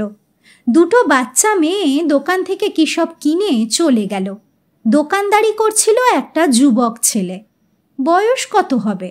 বড় জোর 20-22, মিশমিশে কালো চেহারা। সেই ছেলেটা বিজনকে বার কয়েক খুঁটিয়ে দেখে বলল, কি চাই? বিজনের তো কিছুই কেনার নেই, অতএব প্রশ্নটা তাকে অস্বস্তিতে ফেলল। কিছু একটা বলতে হয় বলে সে বলল, সিগারেট আছে?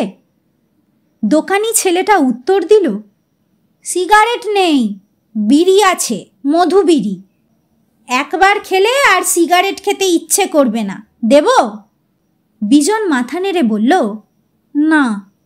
দোকানের সামনে পায়চারি করতে করতে বিজন ভাবতে লাগলো, ভন্ডুল হুলো ডাকাতকে ডাকতে কোথায় গেল? এই দোকানের সামনে তাকে কতক্ষণ অপেক্ষা করতে হবে? মাঝে মধ্যে 2-1 খদ্দের আসছে। দোকান থেকে কেউ 1 প্যাকেট দাঁতে দেওয়ার গুল কিনছে, কেউ 250 আলু, কেউ বা 1 পোয়া ডাল।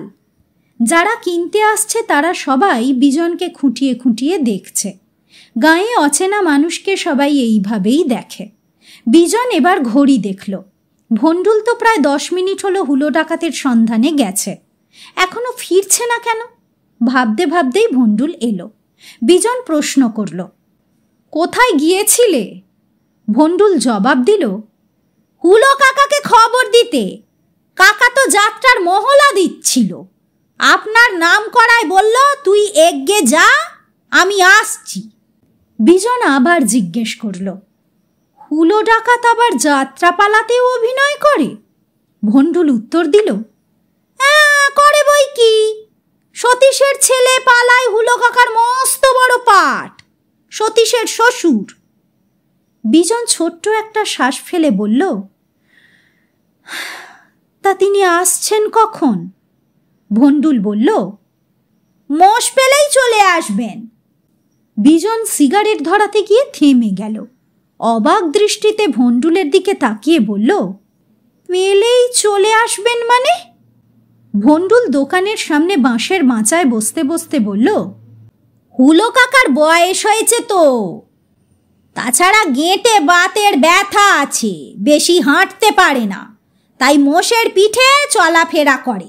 একটু সবুর করুন, হুলো কাকা এলো বলে। মিনিট দুয়েক অপেক্ষা করার পর একটি কালো মোষকে দেখা গেল। তার পিঠে চেপে আসছে ততোধিক কালো এক শীর্ণকায় প্রৌঢ়। ভণ্ডুলের কাছ থেকে জানা গেল সে বিখ্যাত ডাকাত সর্দার হুলো, গাঁয়ে যার নাম টাইগার। জীবনে অনেকবার অনেক কাজ করতে গিয়ে বিজন হতাশ হয়েছে, কিন্তু আজকের মতো এতখানি হতাশ আগে কখনো হয়নি। মনে হচ্ছে ভবিষ্যতে হওয়ার সম্ভাবনাও কম। এতকাল সিনেমা থিয়েটারে কত রকমের ডাকাত দেখার অভিজ্ঞতা তার আছে। বিজন ভেবেছিল মাথায় পাগড়ি, কপালে লাল ফোঁটা, ইয়াক গালপাট্টা আর গলায় পৈতের মতো ঝোলানো গুলির মালা, এই না হলে ডাকাত মানায়? হ্যাঁ, কিন্তু এ কেমন ডাকাত? মোষটা সামনে এসে দাঁড়ালো। ভণ্ডুল দোকান থেকে একটা টুল এনে মোষের পাশে রাখল। হুলো ডাকাত তাতে পা দিয়ে নামল। নেমেই বিজনের দিকে তাকিয়ে হাত জোর করে নমস্কার জানিয়ে বলল, দেয় রে কেনে, বসেন। ওরে গুলে, বাবুরে মুড়ি মুড়কি দে, ভালো করে চা বানাতে বল। এতক্ষণ দোকানে বসে যে ছেলেটা দোকানদারি করছিল তারই নাম গুলে। গুলে চটপট একটা ৫-৬টা কি ঠোঙায় মুড়ি মুড়কি ভরে বিজনের দিকে এগিয়ে দিল। হুলো ডাকাত বলল, ভণ্ডুলকেও দিস। হুলো এসে বসল বাঁশের বেঞ্চিতে, তার পাশে বিজন। বিজন মনে মনে ভাবছিল কি দিয়ে কথা শুরু করা যায়। একটু ভেবে নিয়ে বলল, আর নাইয়া চকে আসা অবধি আপনার নাম শুনেছি, তাই ভণ্ডুলকে নিয়ে দেখতে চলে এলাম। হুলো ডাকাত একটু হেসে বলল, আমারে আর দেখা দেখির কি আছে, এখন তো গাঁয়ে ডাকাতি পেরায় উঠে গেছে। বাপ ঠাকুরদার পেশাটা টিমটিম করে রক্ষে করছি। বিজন প্রশ্ন করল, আপনার বাবা ঠাকুরদা সবাই ডাকাত ছিলেন? হুলো ডাকাত বলল, অবশ্যই ছিলেন। তখন ডাকাতিতে মজা ছিল, এখন তো সবারই নুন আনতে পান্তা ফুরোয়, আসা যাওয়াই সার। তাই এসব দেখে টেখে আমার ছেলেরা আর ও লাইনে গেলই না। দোকান করে মাছের ভেড়ি আগলায়, এইসব করে পেট চালাচ্ছে। বংশের ডাকাতির ধারাটা রাখা গেল না। হুলো ডাকাত এমনভাবে আফসোস করতে লাগলো যেন মহৎ একটা পেশা উঠে যাচ্ছে বলে তার বড় দুঃখ। বিজন বলল, শেষ কবে ডাকাতি করেছিলেন? কাউকে যদি জিজ্ঞেস করা হয় শেষ কবে বিদেশ গিয়েছিলেন, অথবা কোনো প্রাক্তন খেলোয়াড়কে যদি বলা হয় লর্ডসের শেষ ম্যাচ কবে খেলেছেন, তিনি তখন যেমন ভাবতে ভাবতে উত্তর দেন, হুলো ডাকাতও তেমন করে উত্তর দিল, বড় সড়ো ডাকাতি করেছিলুম বছর ৫ আগে। এখন তো নিয়ম রক্ষের জন্য বছরে ৩ বার ডাকাতি করতে হয়। বিজন একবার করে হুলো ডাকাতের দিকে তাকায় আর অবাক হয়। বিজন জিজ্ঞেস করে, আপনার দলে কতজন লোক আছে? হুলো বলে, বেশি নেই, ভালোগুলো তো বাজার মন্দা দেখে কলকাতায় চলে গেল, ওখানে ট্রেনিং নিয়ে ব্যাংক ডাকাতি করে। এখানে লোকজন জোগাড় করতেই রাত কাবার। নুরোরও একই অবস্থা। সেদিন মোষমারির খালের ধারে বসে নুরো খুব দুঃখ করছিল। বিজন আবার জিজ্ঞেস করল, আপনি কখনো কলকাতা গেছেন? হুলো উত্তর দেয়, গেছি বই কি। একবার পাড়া ঝেঁটিয়ে লোক নে গেল কলকাতার মিটিংয়ে, আমিও গেলুম। হাঁ করে দেখবার মতো একখানা গ্রাম বটে। যেখানে মিটিং বসেছিল তারই পাশেই হলো গিয়ে রানীর মন্দির। সাদা মন্দিরের মাথায় পরি উঠছে, ওপরে ডাঙা দিয়ে যান চলেছে, আবার দেখি মাটির নিচ দিয়েও হুস করে ট্রেন যাচ্ছে। দেখে দেখে তো হাঁ হয়ে যেতে হয়। ওই একবারই গেছলুম। বিজন প্রশ্ন করল, ছেলেবেলা থেকে অনেকের অনেক রকম ইচ্ছে থাকে। আপনার কি ডাকাত হওয়ার ইচ্ছেই ছিল নাকি অন্য কিছু হতে চেয়েছিলেন? হুলো ডাকাত কাঁধ ঝাঁকিয়ে মুখে বেজার ভঙ্গি করে বলল, মাস্টারের ছেলে মাস্টার হবে, ডাকাতের ছেলে ডাকাত, এটাই তো নিয়ম। তা আমি সেই ডাকাতি হলুম। ভেবেছিলুম গাঁয়ে একটা ডাকাতি শিক্ষার পাঠশালা করব, তার হলো কই। হুলো ডাকাতের এই ভাবনাটাও চমকে ওঠার মতো। বিজন জিজ্ঞেস করল, সেই পাঠশালা যদি হতো তাহলে কি শেখাতেন? হুলো বলল, শান্তভাবে ডাকাতির শিক্ষা। আমরা তো ডাকাতি করতে গিয়ে কখনো মারধর লুটপাট করিনি, সেসব করে শয়তান ডাকাতরা। হ্যাঁ, হাতে খাঁড়া লাঠি বল্লম এসব থাকতো বটে, কিন্তু ব্যবহার করায় মানা ছিল। ওগুলো নিতে হয় বলেই নেওয়া। ওগুলোকে বলি ডাকাতের গয়না। আসলে পেশায় ডাকাত হলেও যাতে তো মহাপ্রভুর শ্রীচরণের দাস। এখন এসব নিয়ম ধর্ম কেউ মানে না। বিজন এবার একটা সিগারেট ধরালো। হুলো ডাকাত বলল, সে কি, মুড়ি মুড়কি যে ঠোঙা শুদ্ধ পড়ে রইল, দুগাল খেয়ে যান। বিজন বাধ্য হয়ে একটু মুড়ি মুড়কি গালে ফেলল। হুলোর ছেলে গুলো অর্থাৎ গুলে কাঁচের গেলাসে চা নিয়ে এলো। চায়ে মুখ দিয়েই বিজন টের পেল গুড়ের চা। চা শেষ করে বিজন বলল, তবে যে শুনেছিলুম বেশ বোমা টোমা ফাটাতে ফাটাতে ডাকাতি করতে যেতেন। হুলো ডাকাত বলল, এখন তো আর নিয়ম করে ডাকাতি হয় না। মহালয়ায় দেখবেন আগের রাতে চোর ডাকাতের প্রতিযোগিতা হবে, সে সময় বোমাও ফাটবে। তবে সে মানুষ মারা বোমা নয়, বোমার আওয়াজ আমি মুখেই করতে পারি। বিজন বলল, মুখে বোমার আওয়াজ? ভন্ডুল এবার বায়না ধরার ভঙ্গিতে বলল, ও হুলো কাকা, মুখে একবার বোমা ফাটাও না, মাস্টার দাদা শুনবেন। হুলো ডাকাত বলল, এদূর এলেন, আপনারে না শোনালে চলে। দাঁড়ান, একটু দম নিয়ে নি। হুলো ডাকাত বাঁশের বেঞ্চি থেকে উঠে দাঁড়ালো। একটা হাতের তালু চোঙার মতো করে রাখলো মুখের কাছে, অন্য হাতটা নাভির ওপর। এবার একটু নিচু হয়ে দম নিয়ে মুখে বোম বোম করে শব্দ করেই কাশতে লাগলো। কাশতে কাশতে বসে পড়ার পর ভন্ডুল হুলো ডাকাতের বুকে পিঠে হাত বুলিয়ে দিতে দিতে গভীর মমতার সুরে বলতে লাগলো, হুলো কাকার বয়স হয়েছে তো, এখন আর আগের মতো হয় না। দুবার ফাটালেই বুকে পেটে হাঁপ ধরে যায়। ভন্ডুল কথা শেষ করেই হাঁক দিল, আইগুলো কুঁজো থেকে জল দে। হুলো কাকা দু ঢোক জল গিলে নাও, বুকের কষ্ট কমে যাবে। বিজন মনে মনে বিব্রত বোধ করল। হুলো ডাকাত যদি মুখে বোমা ফাটানোর আওয়াজ করতে গিয়ে এই মুহূর্তে গুরুতর অসুস্থ হয়ে পড়ে, তাহলে তার জন্য বিজনও পরোক্ষ দায়ী। অতএব ভন্ডুলের সঙ্গে বিজনও অনুরোধের গলায় বলতে লাগলো, হুলোবাবু একটু জল খান। বাতাসা আর জল খেয়ে হুলো ডাকাত সুস্থ হলো। বিজনের দিকে তাকিয়ে একটু হেসে ফেলে বলল,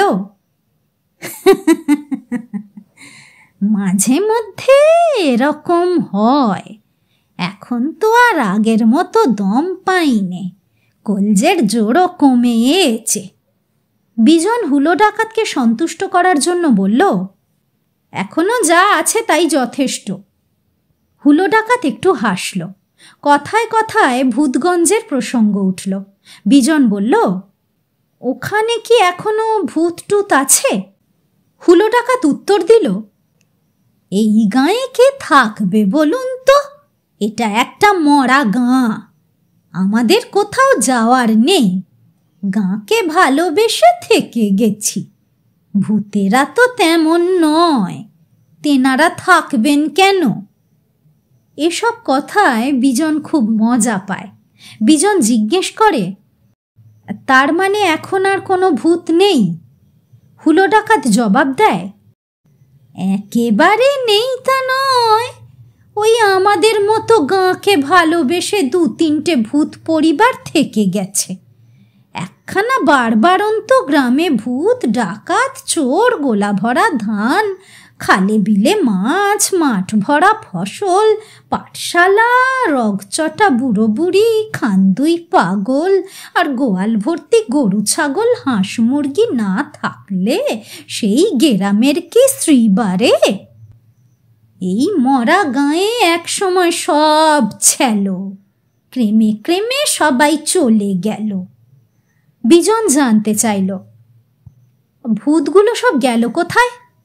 হুলো ডাকাত বলল, কে জানে কোন চুলোয় গেল। 2-3টে পরিবার আছে, অন্যরা কলকাতা, দিল্লি বা ওই সব দিকে গেছে। তেনাদের তো যেতে আসতে ট্রেনে ভাড়া লাগে না। ডাকাত পাড়ায় ধীরে ধীরে সন্ধ্যা নেমে আসছিল। বিজন একবার ঘড়ির দিকে তাকিয়ে হুলো ডাকাতকে বলল, হুলো বাবু, আজ উঠি। সঙ্গে সঙ্গে হুলো ডাকাত উঠে দাঁড়িয়ে অতিথি বিদায়ের ভঙ্গিতে বলল, মাঝে মধ্যে এ পাড়ায় চলে আসবেন, এটা হলো আমার দোকান, আপনি এলে বড্ড ভালো লাগবে। ভন্ডুলকে সঙ্গে নিয়ে বিজন উঠে দাঁড়ালো। হুলো ডাকাত সঙ্গে সঙ্গে মোশমারির খাল পর্যন্ত এলো। খালের বুকে তখন অন্ধকার জমতে শুরু করেছে। দুপাশে গাছগাছালি থাকার জন্য খালের জল আর তেমন দেখা যাচ্ছে না। খালের জলে খলবল করে শব্দ হচ্ছে। হুলো ডাকাত বলল, জালে বড় মাছ আটকেছে, বেশি দেরি করলে জাল ছিঁড়ে ফেলবে। এটা কার জাল? কথা শেষ করেই হুলো ডাকাত গর্জন করে উঠে ডাকল, কার জাল? খালের দুপারে গাছগাছালি আর ছাড়া ছাড়া জঙ্গল। ওই জঙ্গলের দিক থেকে উত্তর এলো, হুলো দাদা, আমার জাল। হুলো ডাকাতের আবার গর্জন, এদিকে আয়। হুলো ডাকাতের গায়ে গতরে কতটা জোর তা বিজন জানে না, কিন্তু গলার জোর যে যথেষ্ট তা দিব্যি টের পাওয়া যাচ্ছে। একটু বাদেই বেঁটে খাটো একজন লোক লুঙ্গি বাঁধতে বাঁধতে এলো। হুলো ডাকাত তাকে দেখে বলল, শম্ভু, তোর জালে বড় মাছ আটকেছে। খলবলানির আওয়াজ পাচ্ছিস নে? এই বেলা জাল গুটিয়ে নে, আবার ঠাকুরের নাম দিয়ে নতুন করে জাল পেতে রাখ, রেতের বেলা জোয়ার আসবে। বোঝা গেল লোকটার নাম শম্ভু। শম্ভু বলল, গুপিকে বাড়ি পাঠিয়ে দিচ্ছি লণ্ঠন আনতে, আলো না হলে জলে নামতে পারবো না। হুলো ডাকাত বিজনকে দেখিয়ে বলল, এনারে চিনিস? আমাদের নাইয়া চকের ডাকঘরের মাস্টার বাবু, আমাদের দেখবে বলে এছিল। কি গো মাস্টার, আমাদের দেখতে আসেননি? বিজন বলল, হ্যাঁ, দেখতে এসেছিলাম। এখানে এসেই তো হুলো ডাকাতের নাম শুনছি, একবার না দেখলে চলে? হুলো ডাকাত বলল, তোর লণ্ঠন আনতে কতক্ষণ লাগবে রে? মাস্টার বাবু আমাদের গাঁয়ে নতুন, তারে একটা মাছ দিবি নে? বিজন কিছু বলতে যাওয়ার আগেই শম্ভু বলে উঠল, এ আবার একটা কথা হলো? মাস্টার বাবু, একটু সবুর করুন। একবার যখন সাক্ষাৎ হলো দেখুন খালি হাতে যেতে দিবনি। বিজন আবার কিছু বলতে যাচ্ছিল, কিন্তু বলা হলো না। ভন্ডুল ফিসফিস করে বলল, একদম মানা করবেন না, তাতে শম্ভু কাকা মনে কষ্ট পাবে। কথা শেষ হওয়ার আগেই দুটো লণ্ঠন নিয়ে দুজন লোক এসে গেল। শম্ভু ভন্ডুলের দিকে তাকিয়ে বলল, ভন্ডুল, আমি জাল তুলছি, তুই আর ন্যাপা গিয়ে মাছগুলো ধর। পুকুরে জাল ফেলে মাছ ধরা দেখার অভিজ্ঞতা বিজনের ছিল, কিন্তু এখানে পাতা জাল পুরোটা টেনে তুলল না। জালের যে দিকটা ফাঁকা ছিল সেই ফাঁকটুকু প্রথমে বন্ধ করে জালটা জলের ওপর তুলে শম্ভু ঝাঁকাতে লাগল। লণ্ঠনের অল্প আলোতে বিজন মাছগুলোকে দেখতে পেল, সেই সঙ্গে জালে বন্দি মাছগুলোর ছটফটানির শব্দ। ভন্ডুল পরনের লুঙ্গিটা খুলে হাফ প্যান্ট পরে জলে নামল, সঙ্গে আরও একজন জালের ফাঁকা দিকটা আটকাচ্ছে, আর ভন্ডুল বড় বড় মাছগুলোকে ধরে ডাঙায় ছুঁড়ে ছুঁড়ে দিচ্ছে। কয়েকটা ছোট মাছ জাল তোলবার সময় লাফিয়ে পালালো। মোশমারির খালের এদিকে তখন বড় বড় ঘাসের ওপর নানা সাইজের অনেক মাছ। মাছগুলো প্রথমে বিশু গুনল। একটা মাছ হাতে নিয়ে বিড়বিড় করে কী সব বলে সেটা একটা থলেতে ভরে দিল। এবার কিলো দেড়েক ওজনের একটা রুই মাছ তুলে তার কানকোতে দড়ি বেঁধে ঝুলিয়ে নিয়ে এসে দাঁড়ালো বিজনের কাছে। বিনীত ভঙ্গিতে বলল, নেন মাস্টার বাবু, মোশমারির খালের মাছ, তার সোয়াদ বড় ভালো, হাতে করে নেন। বিজনকে নিতেই হলো। ব্রিজ পেরিয়ে আসার পর এপার থেকে বিজন দেখল অন্ধকারে হ্যারকেন দুলিয়ে হুলো ডাকাত আর শম্ভু তাদের তখনও বিদায় জানিয়ে চলেছে। রাত্রে ওই মাছের ঝোল রাঁধল ভন্ডুল। ওর রান্নার হাতটি বড় ভালো। খাওয়া শেষ করে বারান্দায় এসে বসল বিজন। গোটা নাইয়াচক যেন অসাড় হয়ে ঘুমোচ্ছে। বারান্দার সামনে গাছের মাথায় থোকা থোকা জোনাকি। পেছনের বাঁশবাগান থেকে শেয়ালের ডাক আসছে। রোজই বার কয়েক আসে। ঘরের কাজ মিটিয়ে ভন্ডুল এসে বসেছে পাশে। সিগারেট খেতে খেতে বিজন বলল, হ্যাঁ রে ভন্ডুল, তোর ওই ভূতগঞ্জের জমিটা উদ্ধারের একটা ব্যবস্থা করবি না? ভন্ডুল মৌরি চিবোতে চিবোতে বলল, আমি কেমন করে উদ্ধার করব?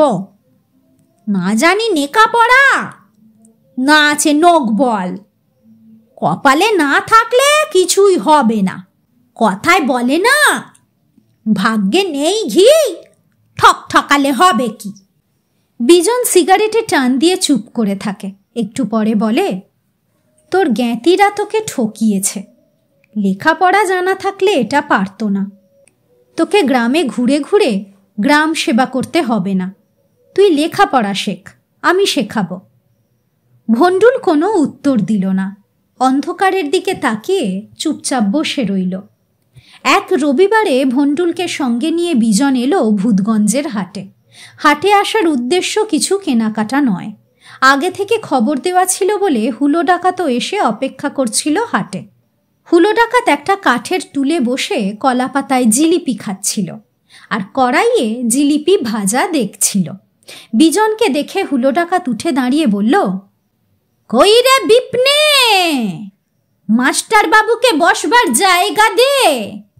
হুলো ডাকাত বলার সঙ্গে সঙ্গে একটা ছেলে বিজনের সামনে দিয়ে দৌড়ে গিয়ে উল্টো দিকে কাঠের টুল, বেলুন চাকি আর বারকোষ বিক্রি করছিল যে লোকটা, তার কাছ থেকে একটা কাঠের টুল তুলে এনে পেতে দিল। দোকানদার কি যেন একটা বলল। জিলিপি ভাজতে ভাজতে বিপিন বলে উঠল, অত হ্যাক্কাই কিসের রে? তোর সব টুল কি একসঙ্গে বিক্রি হবে? মাস্টার বাবুর জন্য নিলাম, ডাকঘরের মাস্টার বাবু। লোকটা মিইয়ে গেল। হাত জোর করে বিজনকে নমস্কার করতে করতে বলল, পেন নাম মাস্টার বাবু, অপরাধ নেবেন না। কড়াই থেকে গরম জিলিপি কাঠের বারকোষে ঢালতে ঢালতে বিপিন বলল, মাস্টার বাবু জিলিপি খাবেন না? বিজন বলল, এখন না, আগে হাতটা ঘুরে দেখি। বিজন কথা শেষ করে হুলো ডাকাতের দিকে তাকালো। ফিসফিস করে বলল, তেনাদের সাক্ষাৎ কখন পাব? আপনি তো বলেছিলেন যে 2-3টে ভূত পরিবার আছে, তাদের সঙ্গে মোলাকাত করাবেন। জিলিপি খাওয়া শেষ করে হুলো ডাকাত ঢকঢক করে এক ঘটি জল খেয়ে নিয়ে বলল, তেনারা এখন হাটেই আছেন, আধার নামলে যেতে হবে। অতএব হুলো ডাকাতকে সঙ্গে করে বিজন হাটে ঘুরতে বেরোলো। এই হাটে সবই লভ্য। নিম গাছের গায়ে আয়না ঝুলিয়ে একটা সেলুন। সেলুনের নাম গ্র্যান্ড হেয়ার কাটিং সেলুন। একটা লোক হাতল ছাড়া চেয়ারে বসে দাড়ি কামাচ্ছে। পেটের যাবতীয় রোগ সারিয়ে দেওয়ার মহৌষধি বিক্রি হচ্ছে 8 আনায়। একটা জায়গায় পিচবোর্ডের ওপর লেখা, এইখানে উত্তম রূপে দাঁত তোলা এবং বাঁধানো হয়। দাঁত তোলার দোকানের সামনে এসে বিজন থমকে দাঁড়ালো। একটা ছোট কাঠের টেবিলের ওপর নানা রকম শিশি। ডাক্তার বসেছেন হাতল ছাড়া একটা চেয়ারে। গাছের সঙ্গে একটা আঁকশিতে ঝুলছে তেল চিটচিটে কালো রঙের কোট। সম্ভবত ওটা দাঁতের ডাক্তারের। মোটা এবং খর্বকায় সেই ডাক্তারের নাকের নিচে বিশাল একটা গোঁফ। দেখে মনে হচ্ছে ঠিক যেন গোঁফ নয়, কিছু খুচরো চুল মোটা করে নাকের নিচে আটকে দেওয়া হয়েছে। একটা লোকের তখন দাঁত তোলার উদ্যোগ হচ্ছে। ভণ্ডুল বলল, আর সম্ভবত ডাক্তার সুতো দিয়ে দাঁত তোলে। মস্ত বড় ডাক্তারবাবুর দাঁত তোলা দেখার জন্য বিজন দাঁড়িয়ে গেল। গোড়া থেকেই সে লক্ষ্য করেছিল ডাক্তারবাবুর কাঁধে একটি লাল রঙের গামছা।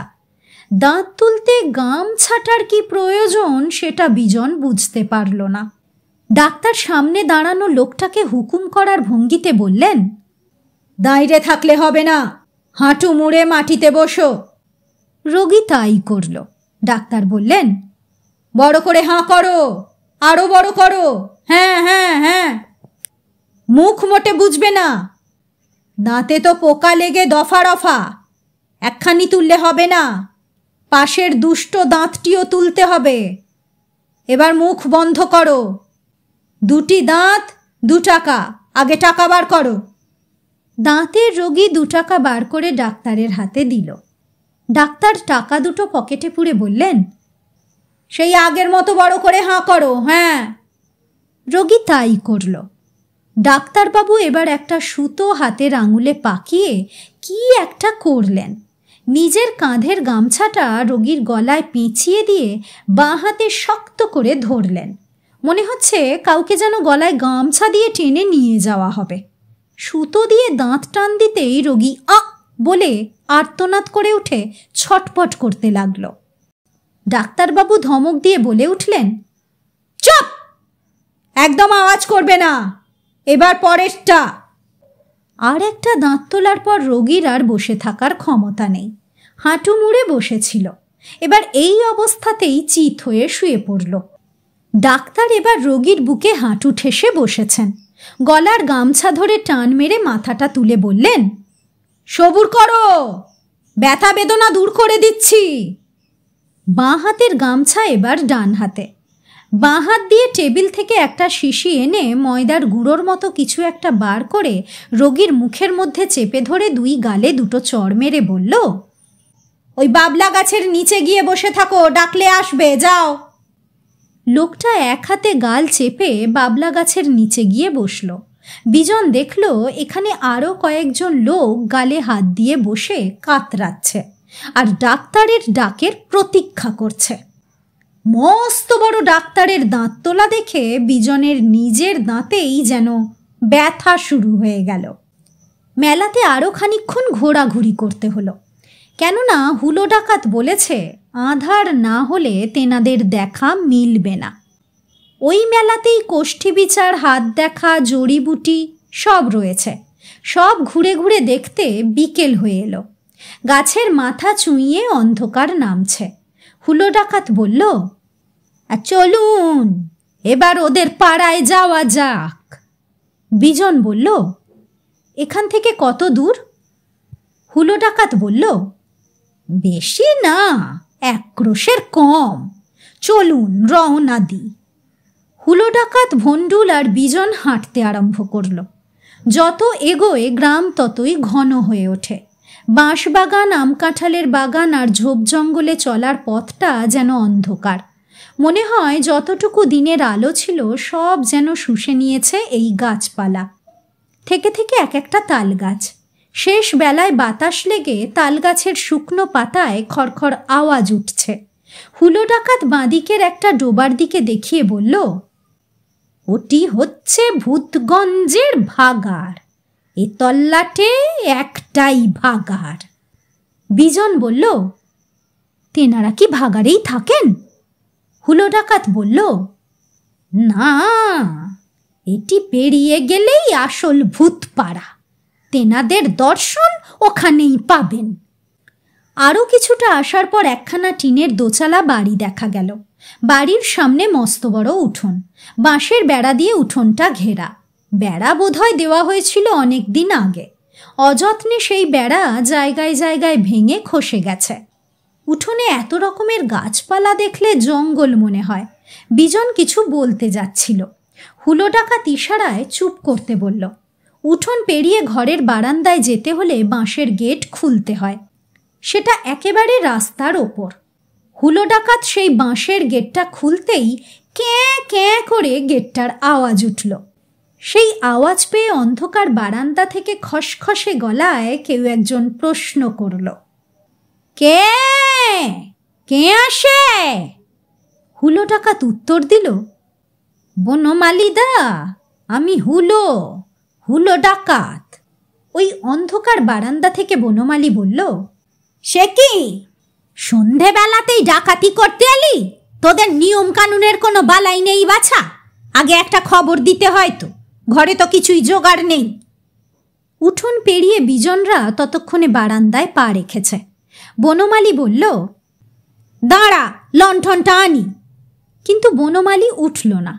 বারান্দার ওপর একটা তক্তপোষ, ওখানে বসেই হাঁক দিল, ওই পটু, লণ্ঠনটা নিয়ে আয়।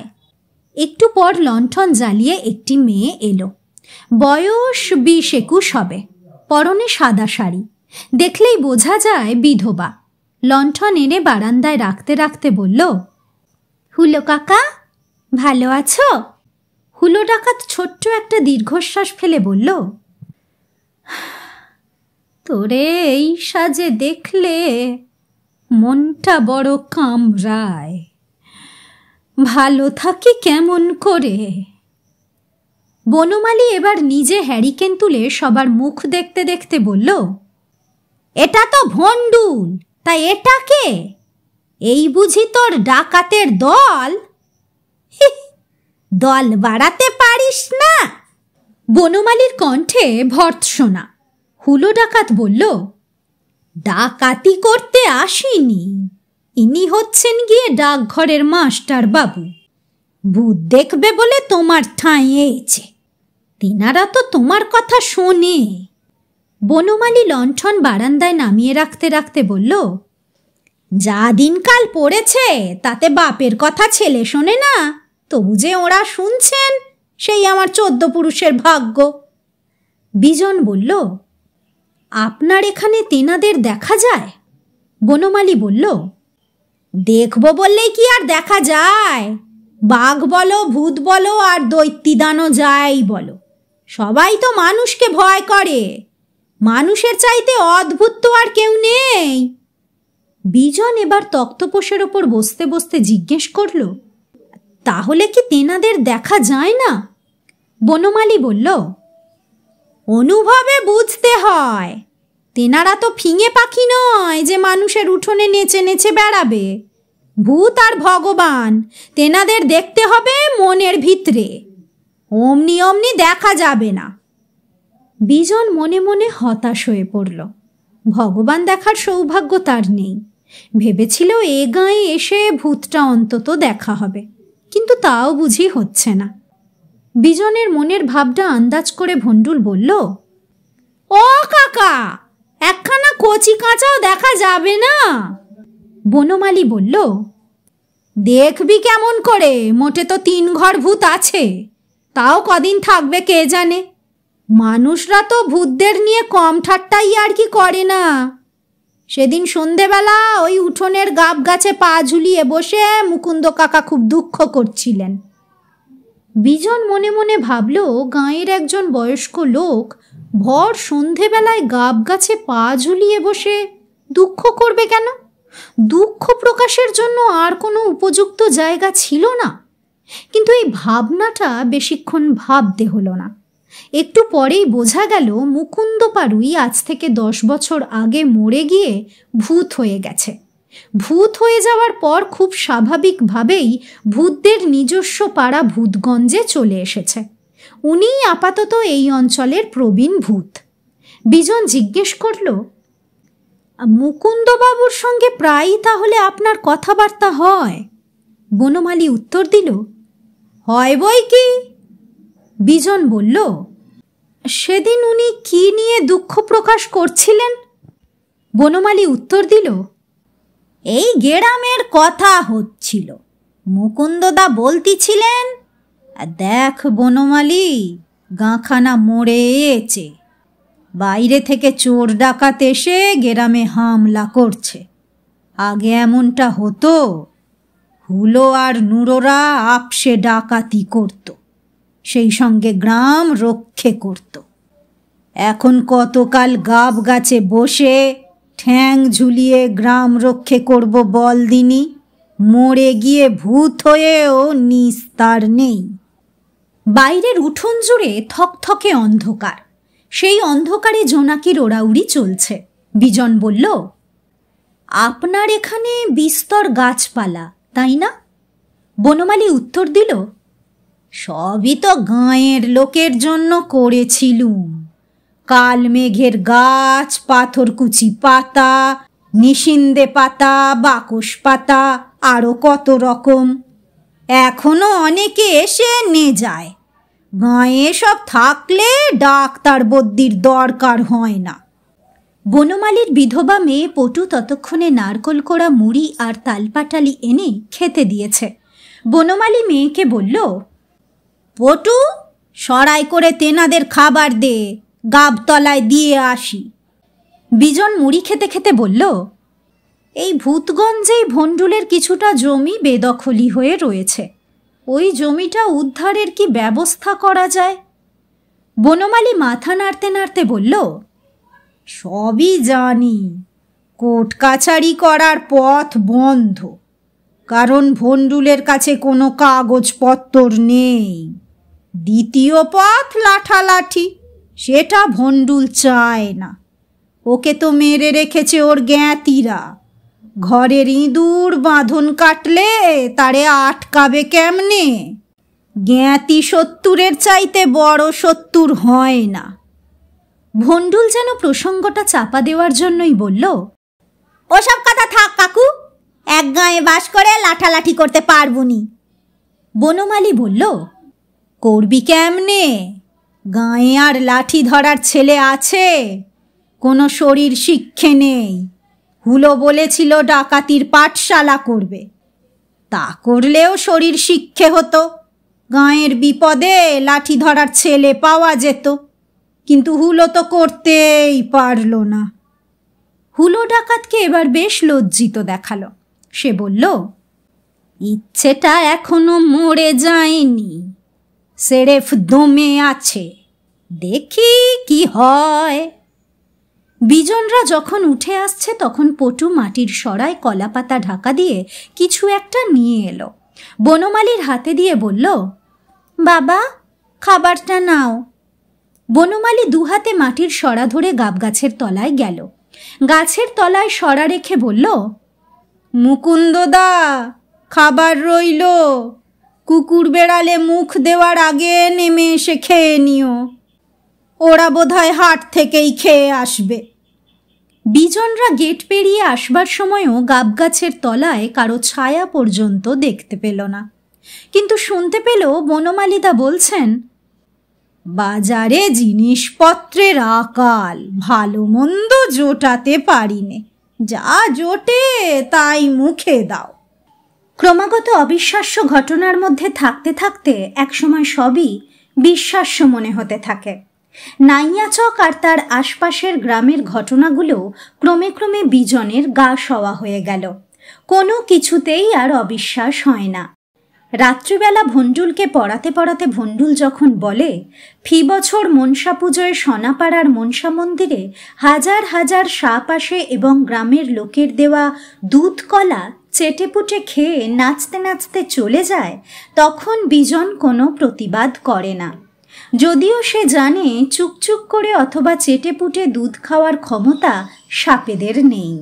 বছরে একবার কোটালের বানে মোশমারির খালে ঝাঁকে ঝাঁকে কুমির যদিও ঢুকে পড়ার ঘটনাও বিজনের কাছে আর অবিশ্বাস্য মনে হয় না। এদের বিশ্বাস, ভালোবাসা আর আবেগ এতটাই নিখাদ যে বিজন শহরের মন আর মানসিকতা দিয়ে তাকে ছুঁতে পারে না। এই গ্রামেই বিজনের দিনরাত্রি কেটে যায়। গাঁয়ের লোকদের কাছে ডাকঘরের মাস্টার বাবুর অনেক খাতির।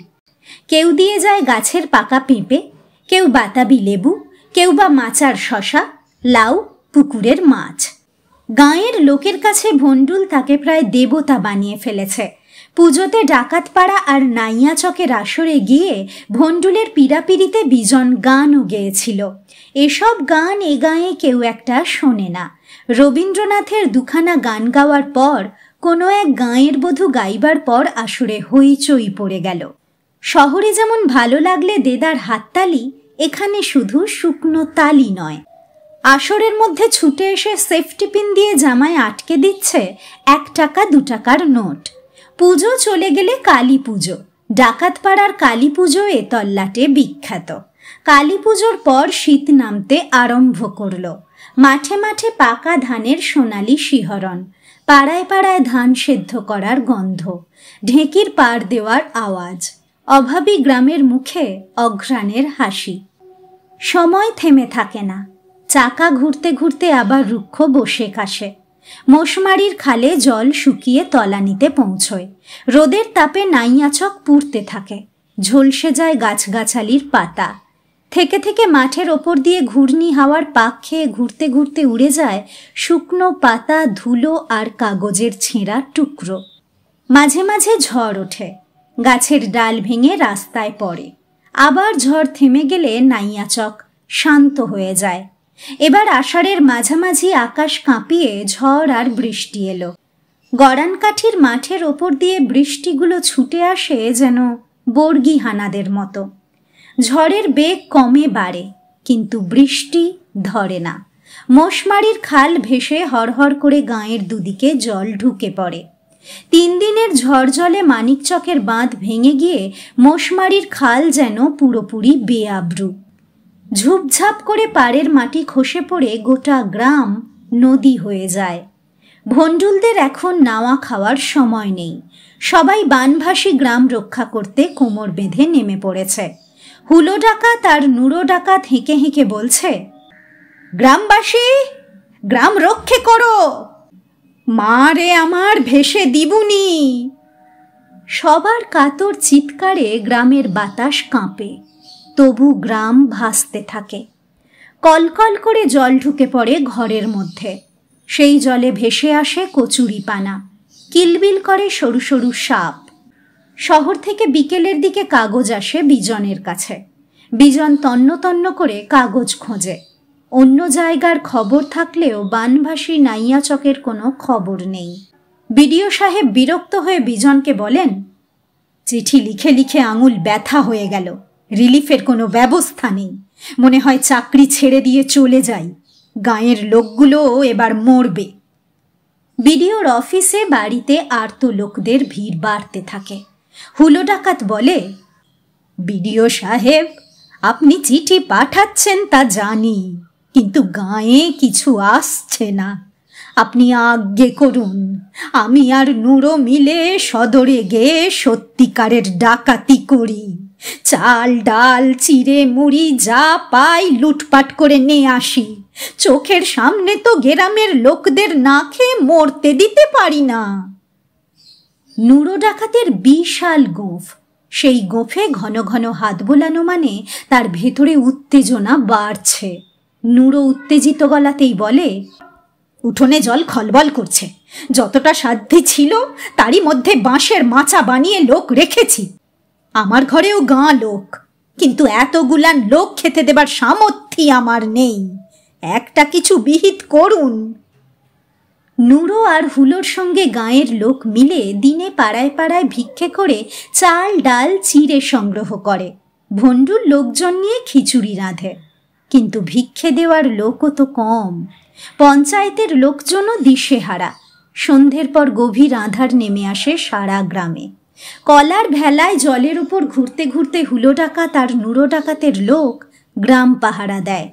হাঁক পেরে পেরে বলে, সাবধান, জল বাড়তিছে, ভয় পেও না, আমরা আছি। গ্রামে জল ঢোকার পথ বন্ধ করার সব চেষ্টাই জলের তোড়ে ভেসে যায়।